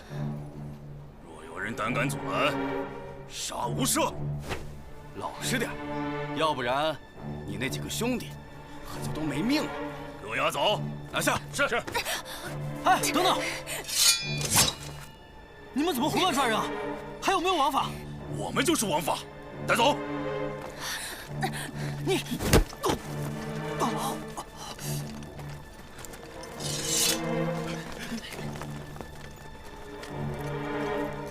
你们仨先把他们押回大牢，我们接着往前巡视。是。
我们都搜遍了，没有找到库底琉璃。难道大长公主消息有误？不应该啊！你确定都搜仔细了？安家商队上上下下我们都搜遍了，没有找到信中描述的胡人女子。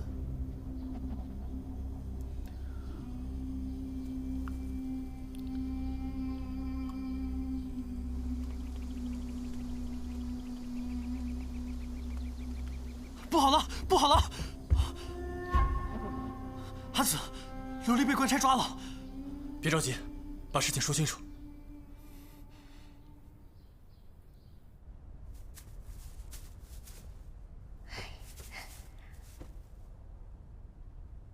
哎，走开！我与你没什么好说的。再怎么说，我们也算是患难与共的姐妹，别那么冷淡嘛。认识一下。我叫伊斯朵，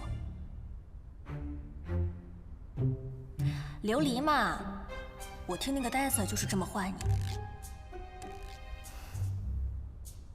怎么，觉得自己是官眷，不屑与我们这些下等人交往？你怎知我是官眷？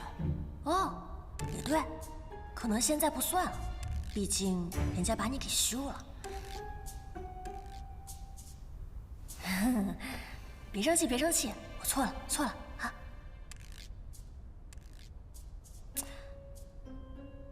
哎，那个裴行俭，是不是一个很大的官啊？他若知你被囚于此，你说他会不会来救你啊？这天底下的男人没一个是好东西，尤其是汉家男子。你放心，就算他不过来救你，我也想办法护你周全。我们也算不打不相识啊。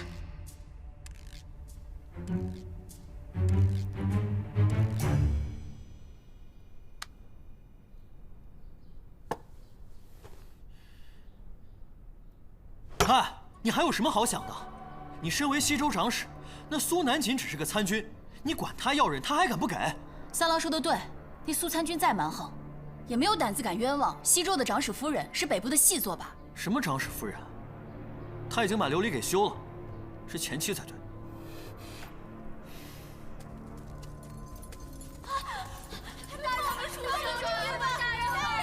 你们快看看这个。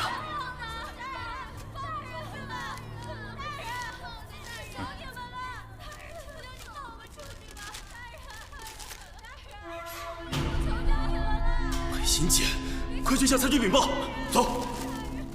这是从刚刚抓到的2个狐女身上搜到的。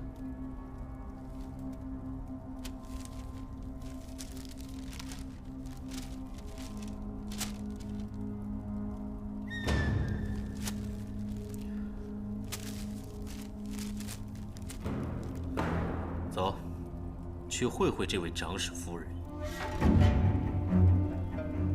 大人，冤枉啊！大人，大人。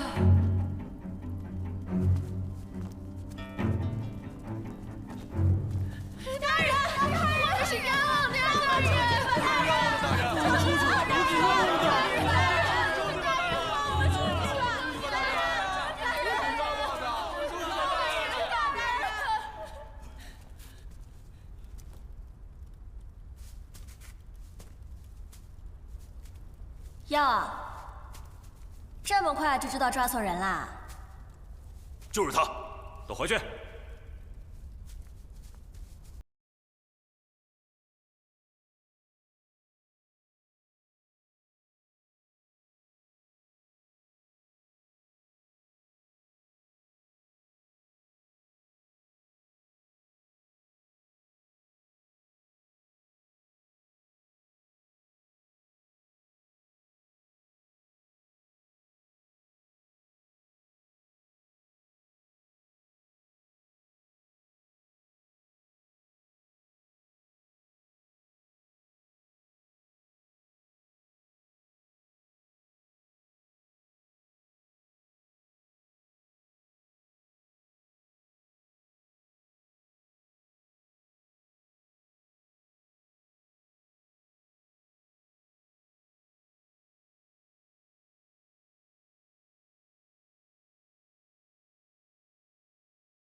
山高皇帝远，不得不放。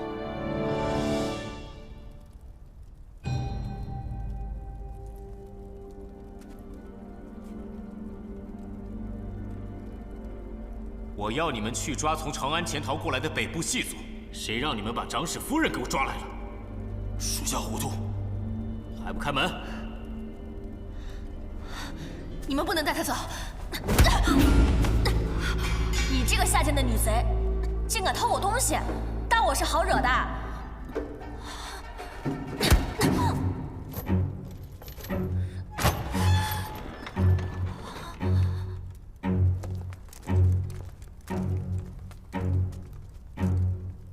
你就永远给我烂在这里吧！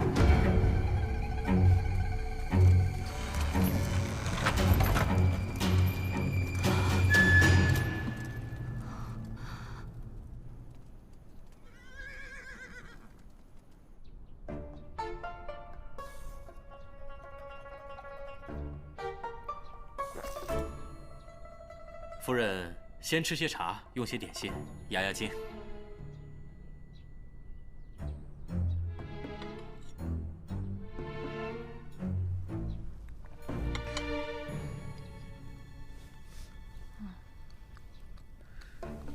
不知夫人为何是这般打扮呢？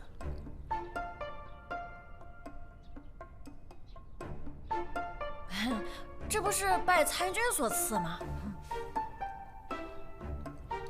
夫人有所不知，近日北部叛乱，朝廷下令严抓细作，所以参军才……那参军觉得我是细作喽？不敢不敢。那我们误会解除了，我现在就走了啊！夫人且慢，此事确是苏某的过错。若是夫人这般离开府衙的话，那苏某实在是无地自容了。带夫人去沐浴更衣。是。不用了，我被抓半天了，我家里肯定……夫人若是不肯，那就是对苏某怀恨在心，这叫苏某如何能够安心呢？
不行，那也不行，但也不能这样干等着呀。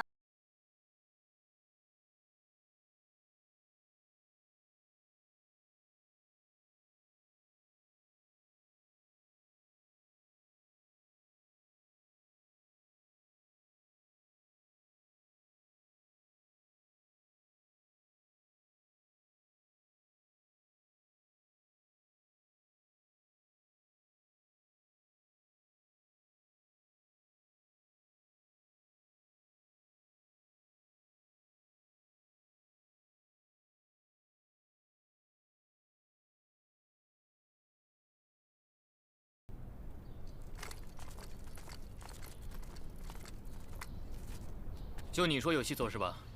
没错，正是小人。你怎知他是细作？哦，我盯住此人已有2日，他就住在福庆地，以汉人身份作为掩饰，却整日在底店里与北部人勾结，还以书信秘密传递，行迹甚是可疑。带路。行，这边。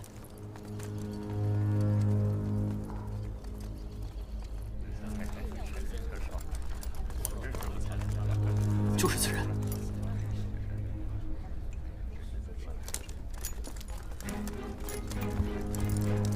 你，跟我们去府衙走一趟。你们可看清楚了，要捉的人可是我。有人举报你是北部细作，捉的就是你。我好心。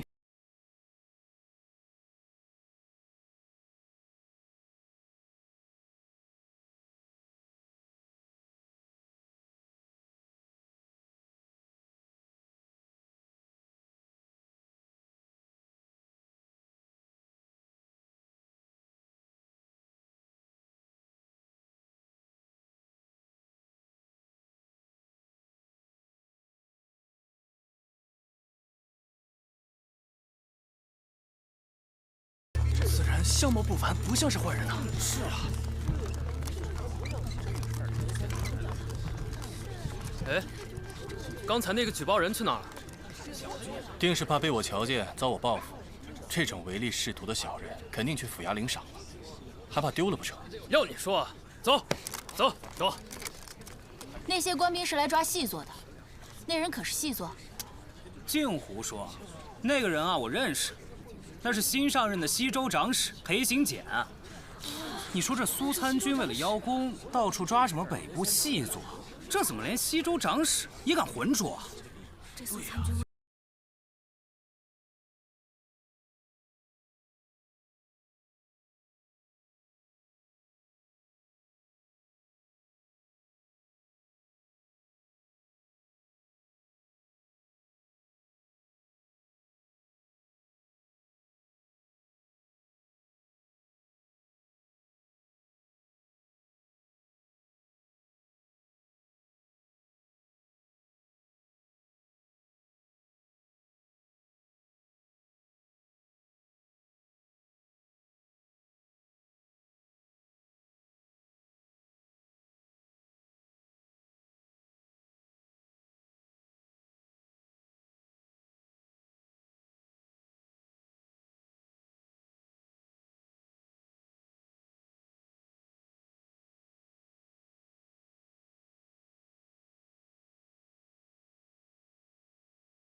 琉璃，你还好吧？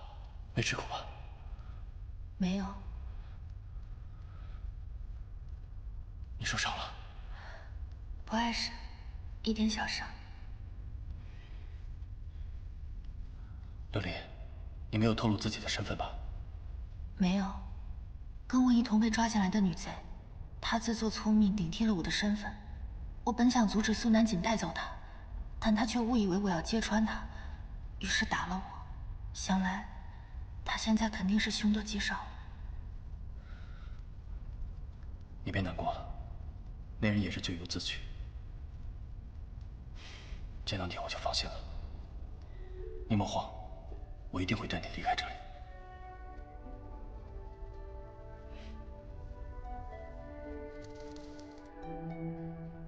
时间到了。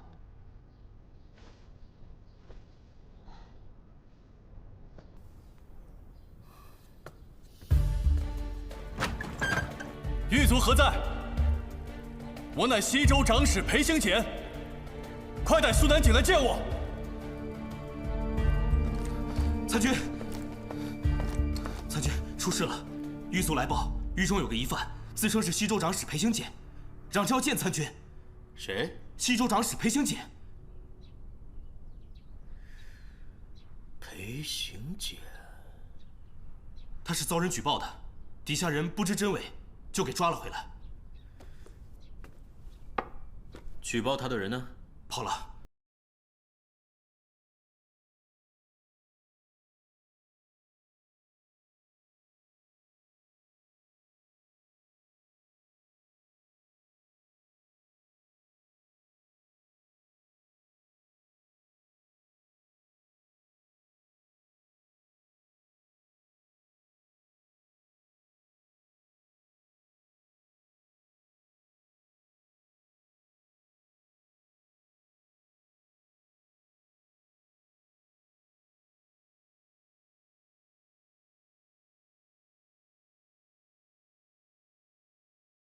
谁吗？那是圣人，新任的西州长史裴行俭，裴长史。参军，你说这裴行俭突然出现在凉州城，会不会与找他夫人有关？应该不会。既然写了放妻书，那说明二人的感情应当是不睦。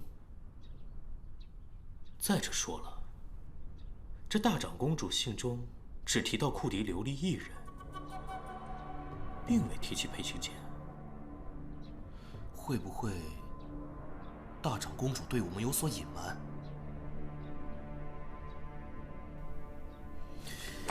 走，跟我去看个究竟。哎呀，快！哎呀，守约何在？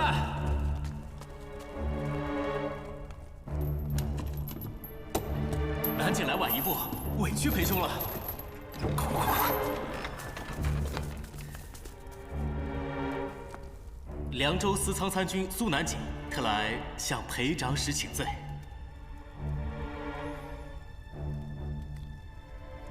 南锦已备好酒菜，为裴长史压惊。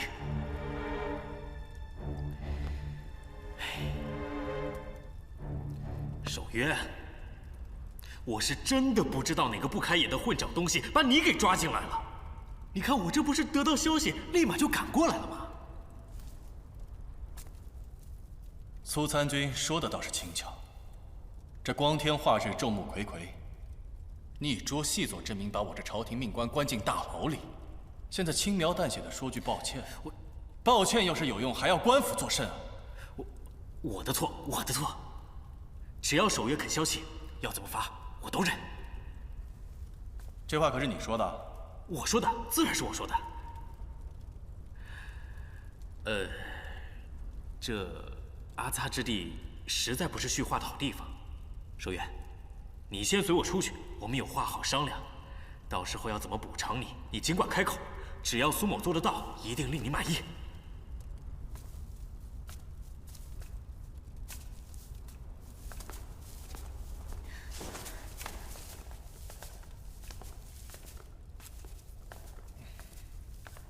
裴长史，米女士被误捉的良家子，请裴长史明察，放我回西州，与家人团聚。小娘子也是去西州？正是。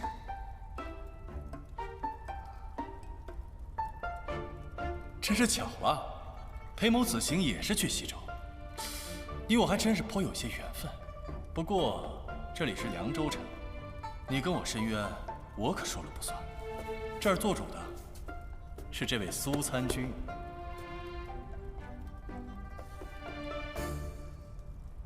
裴长史，前日我在云威邸碰到了人贩米大郎，本想和他买个绝色女奴，以解我去西州孤身赴任寂寞。可是米大郎说，这绝色女奴都已经献给了苏参军，只剩下一些庸脂俗粉，好不扫兴。如今看来，苏参军还真是立功、享乐，两不耽误。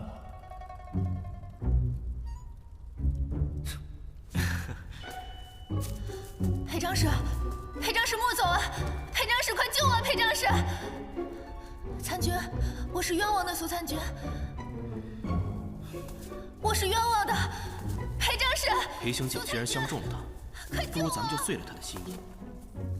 他只要得到了我们的好处，定然不会将今日之事告与他人。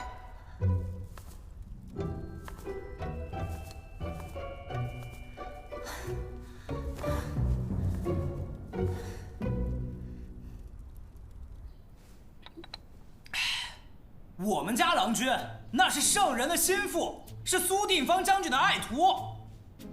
怀疑我们家郎君是什么北部细作，哼，那得先问问圣人答不答应。行了，你们赶快告诉你们那个苏参军啊，让他赶快放人。如若不然，就等着圣裁吧。水呢？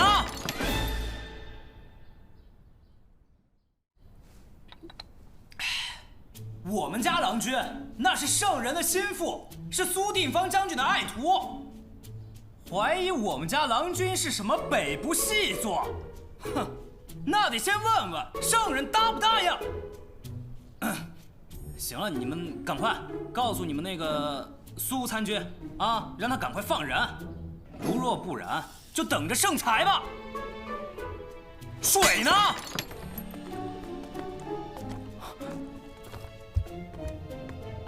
郎君，您可算出来了。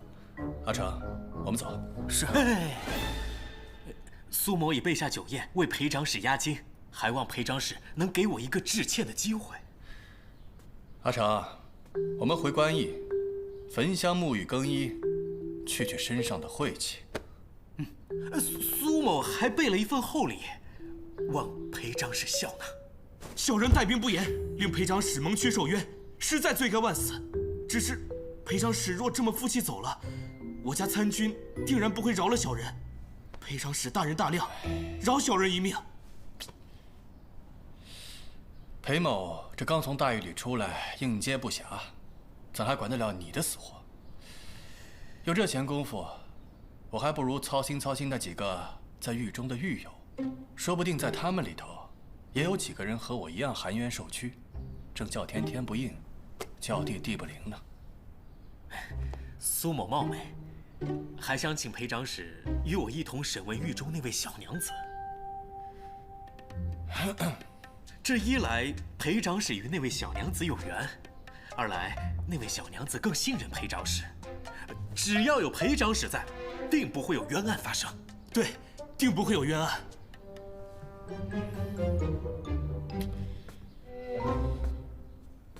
既然苏参军说这是公务，那裴某也自然是不好拒绝了。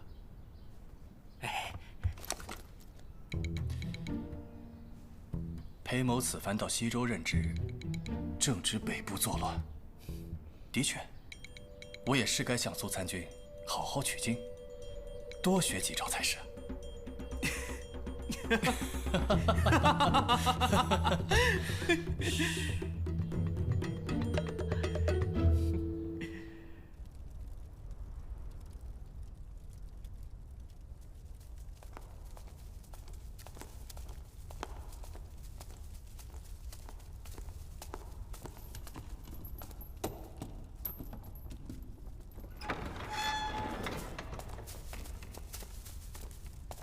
小娘子，苏参军开恩，要先替司法参军和裴长史一同问你话。这位军爷，不知这问话是怎么个问法？不会用刑吧？哎，小娘子别怕，近来北部细作猖狂，把你带回来就想问个清楚。待会儿你要能解释明白了，苏参军啊，自然会放你回去。军爷放心，民女绝不敢混说。走。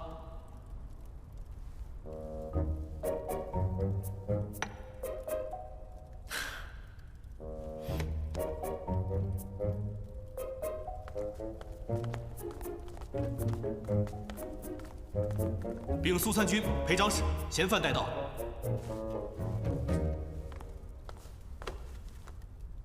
民女拜见裴长史，拜见苏参军。小娘子叫什么名字啊？为何被带回府衙？又为何喊冤呢？小娘子莫害怕，如实说，苏参军定会为你做主。民女玉儿自小在西周长大，这是到凉州走亲戚，今日要返回西周，怎知还未到城门，便遇到兵爷上前问话。民女没见过世面，心中害怕，一时语焉不详，所以才被兵爷误会成了细作。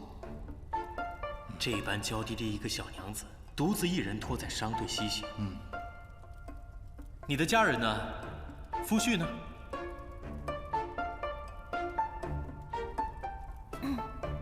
莫非还待字闺中？参军不提到罢，一提这话，民女一肚子苦水。民女离开西周前，正值新婚不久，本以为嫁了一个有情有义、知冷知热的夫君，谁知竟是个没良心的。不过是遇到了一时的难处，竟留下了一纸休息文书，独自跑路了。所以我才会到凉州走亲戚散心。这么没担当，算什么男人？苏参军身为男子，也是这么觉得。民女还在想，或许他真的是有什么苦衷，是为了我好。他就是有天大的苦衷，也不能丢下娘子独自一人跑路吧？这般薄情寡性、没良心的夫君，要他作甚？以小娘子的美貌，再找一个知冷知热、懂得怜香惜玉的郎君，有何难呢？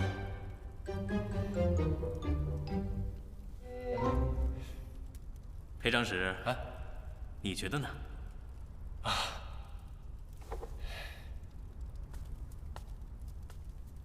小娘子受苦了，来，先喝口茶，润润嗓子。喝完了茶，再慢慢骂。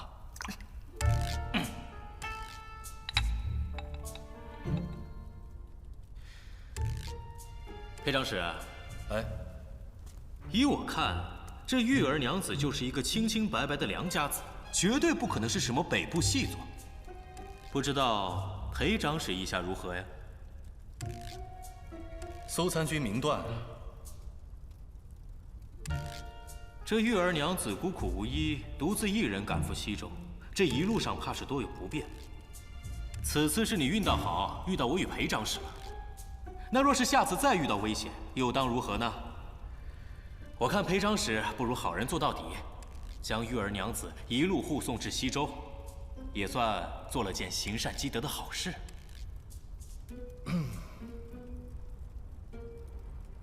裴某身为西周长史，百姓若有难，我定将出手相助。玉儿娘子只要跟在裴长史身边，日后定再无坎坷可言。不知民女是否方便与裴长史说句话？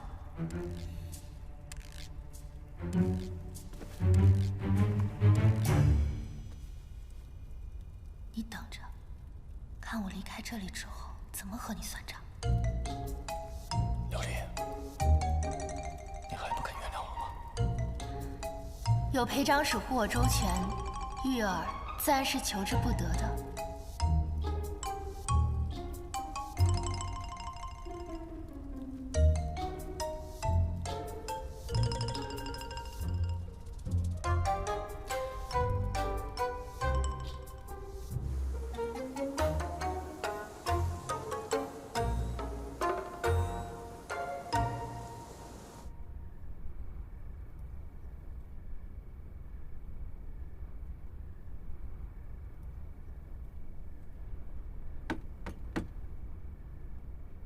进来。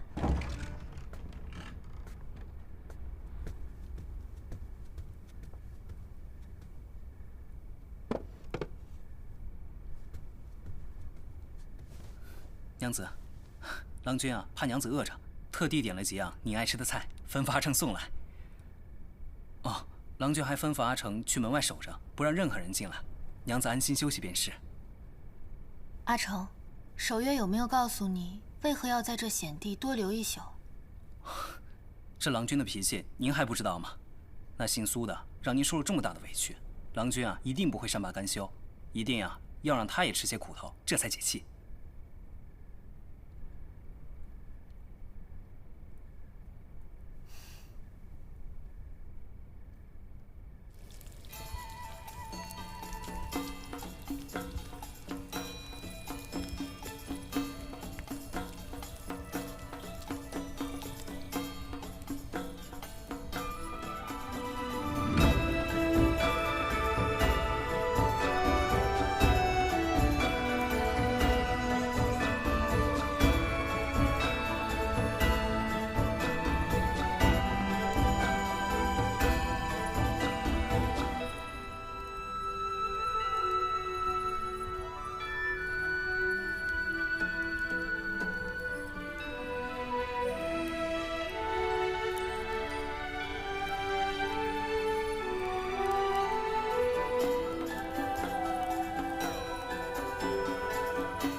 美酒，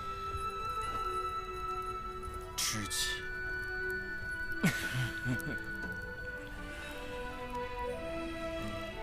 南景来凉州3年，难遇一故交知己啊！裴兄深得圣人器重，日后必定是前途无量啊！以后还望裴兄照拂一二。人人都道我深得圣人器重，可又有几个人知道我此行西周的缘由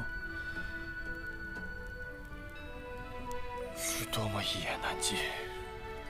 此话怎讲啊？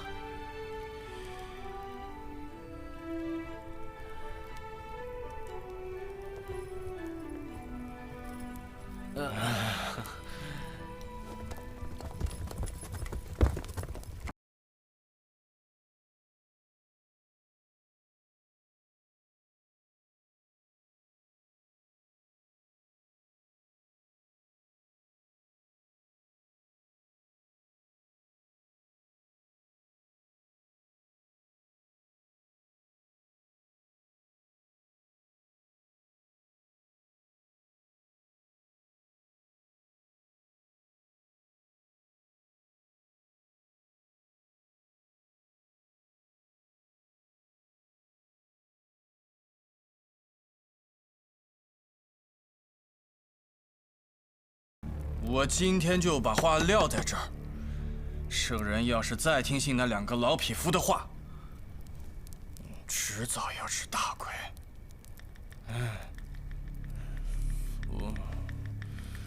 我睡一会儿。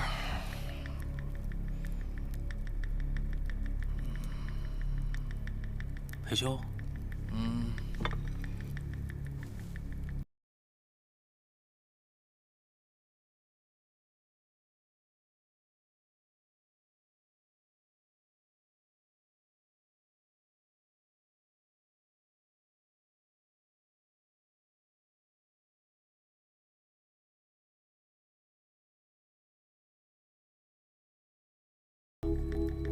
为了自己的前程，把我给出卖了。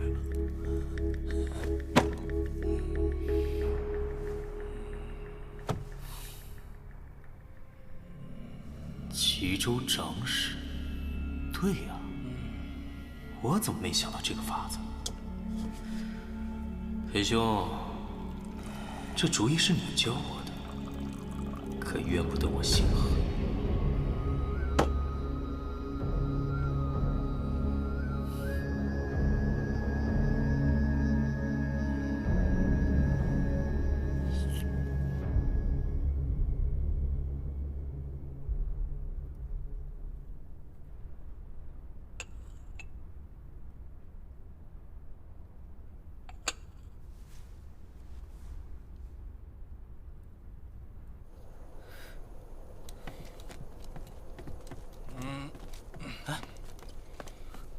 这么多呀！哎，小心，有劳了。我还能喝真酒来啊！郎君，您点的菜啊，夫人都吃完了，还在屋里给你备了些酒汤，还特地嘱咐我让我别告诉你。那你还和我说？郎君，知己知彼嘛。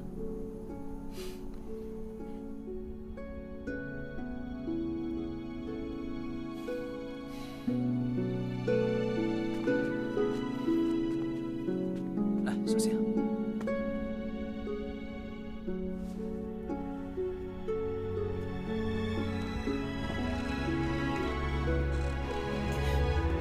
小心。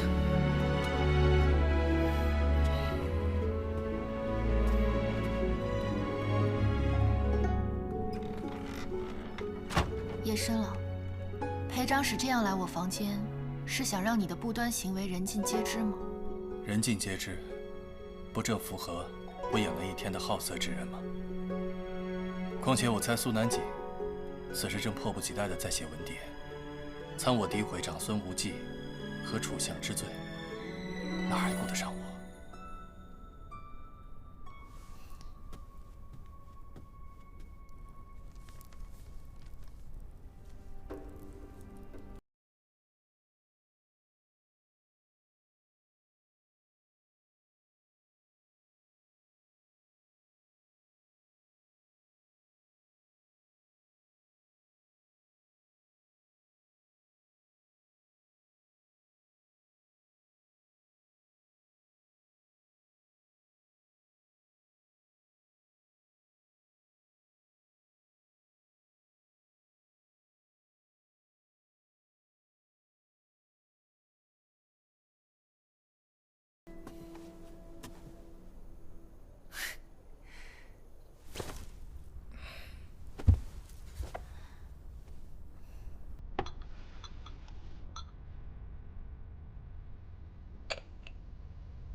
苏南锦为何要参你？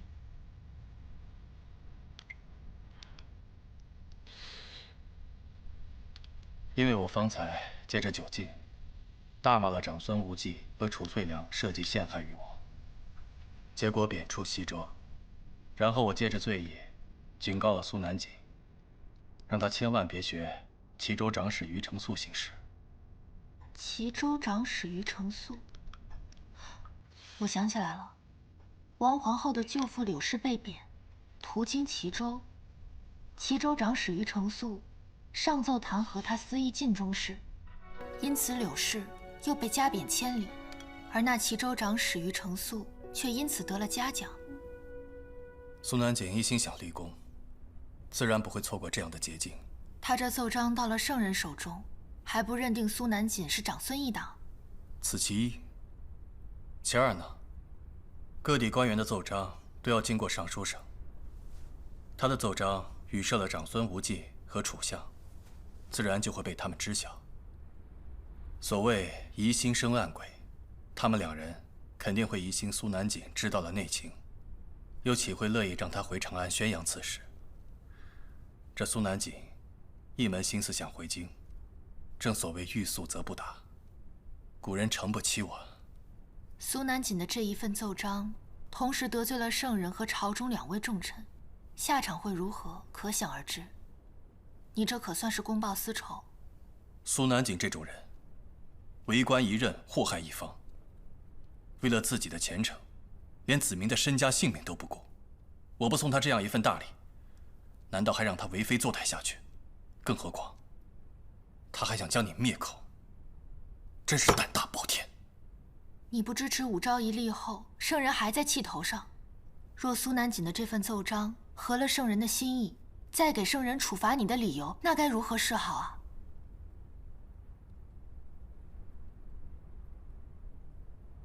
圣人是明君，对西域素来有雄心壮志。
苏定方将军平定西域，若守约愿赴任西州，提前去帮苏将军打前战，此役必定事半功倍。为君分忧，乃臣子本分。况且边疆战场，乃健儿建功立业之所，臣不敢辜负圣恩，亦不敢辜负恩师的教导。行简不才，还请陛下成全。若大唐臣子个个与守约一般，朕还有何忧、何惧？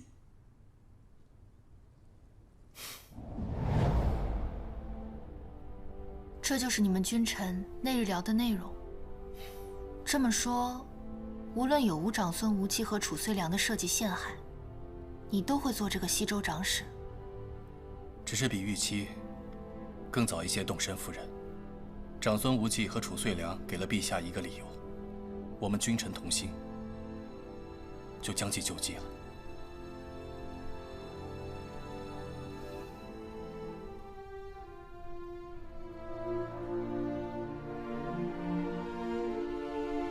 琉璃，这么晚还不睡，还备了醒酒汤，你是不是担心我？才不是呢！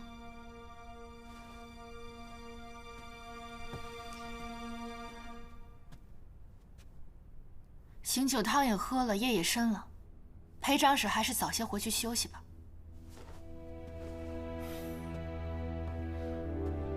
琉璃，我知道你还在生气，这都是我的错。今后有什么事情，但凡能和你说的，我绝对不会瞒你。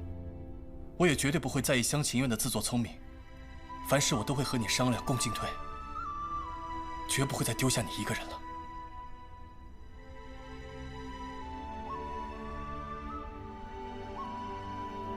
那什么是不能说的？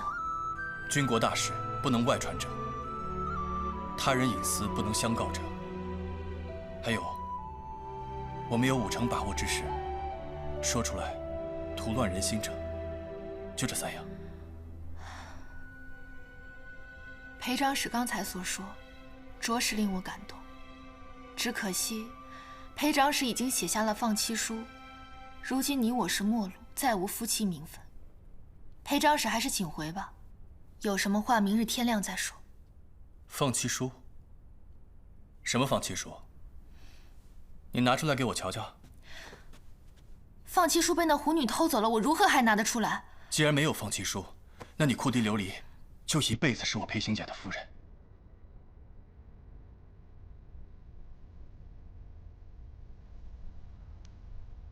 琉璃，今后我再也不会放手了。以前我只想你过得平安喜乐，不受到半点委屈伤害，因此才放手把你留在了长安。但是我后来才知道，我放手的那些东西，你都不曾放在眼里。我能做的事情，你能做得比我更好。琉璃，从今往后，无论遇到什么事情，走上哪条路，我都绝对不会再放手了。当初你想放便放，如今想不放就不放。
如月多谢裴长史和库迪大家的援手之恩。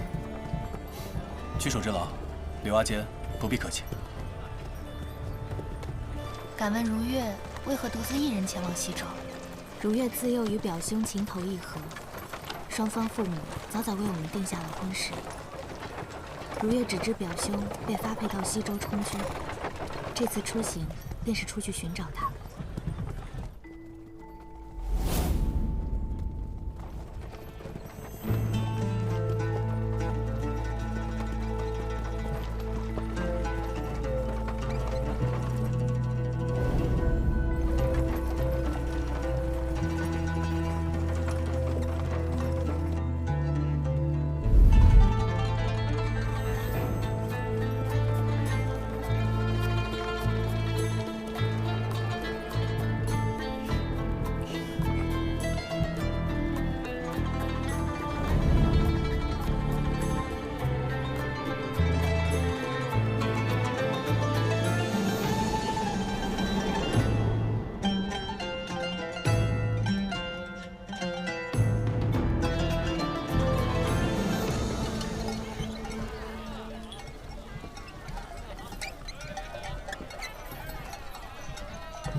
长史不好奇我是谁吗？放眼西周，如此风华绝代的人物，恐怕找不出第二个了。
怕伺候不好，所以司马特地关照我，将他们送与长史。还不见过新主人？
司马送这些妙人给守约是什么意思呀？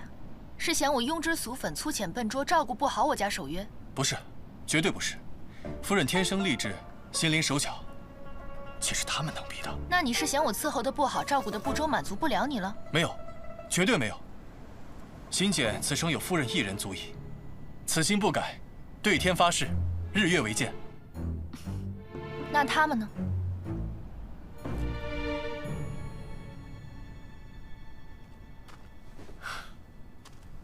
司马好意，裴某心领了。新见已有夫人，此生别无他求。这些美人，恕行简不能收。这就拒绝了？刚刚我可是应了司马的，你当真不后悔？绝不后悔。司马，那他们不收便算了，反正也是一番好意嘛。好意？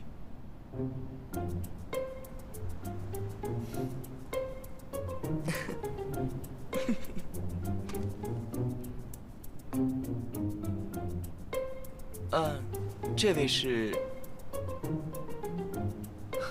我夫人的表兄。敢问如何称呼？穆家三郎。穆家三郎真是生得一表人才啊！我有些乏了，司马是来迎我们的吗？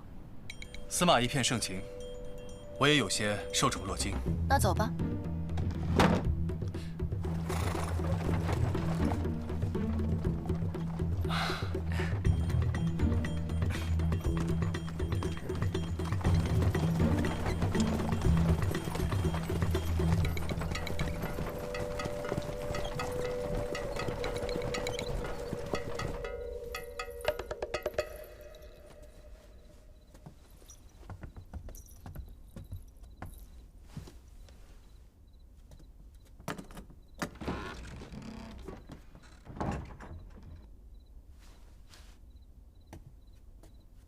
今天，这个屈重玉真是气死我了，居然当着我的面送你这些篦子。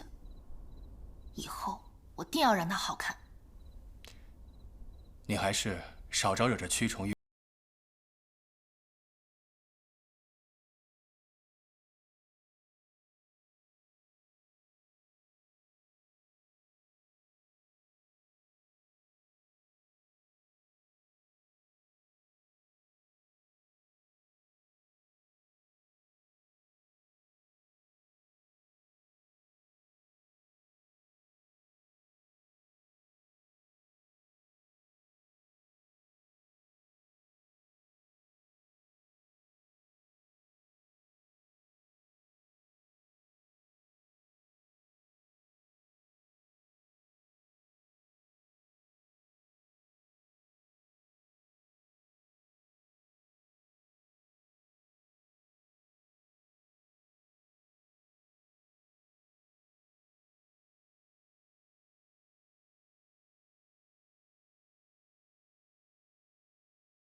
您看，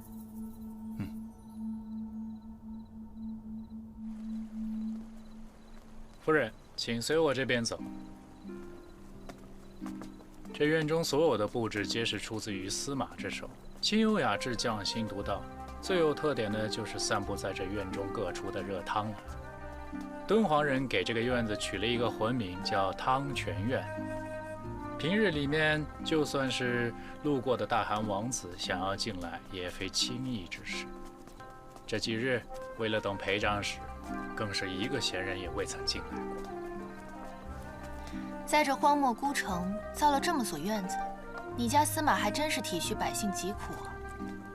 哎，屈家司马若是过得不骄奢淫逸，那岂不是惹人怀疑，说我们屈家居心叵测？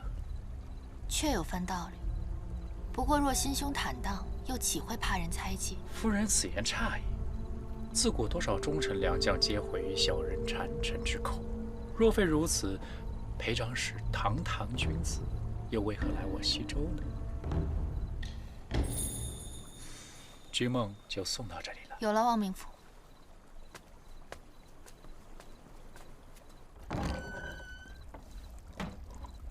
夫人，请。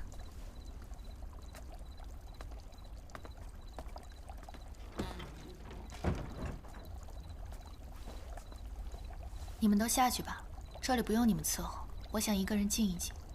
是，夫人。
长史夫人到，王明府到。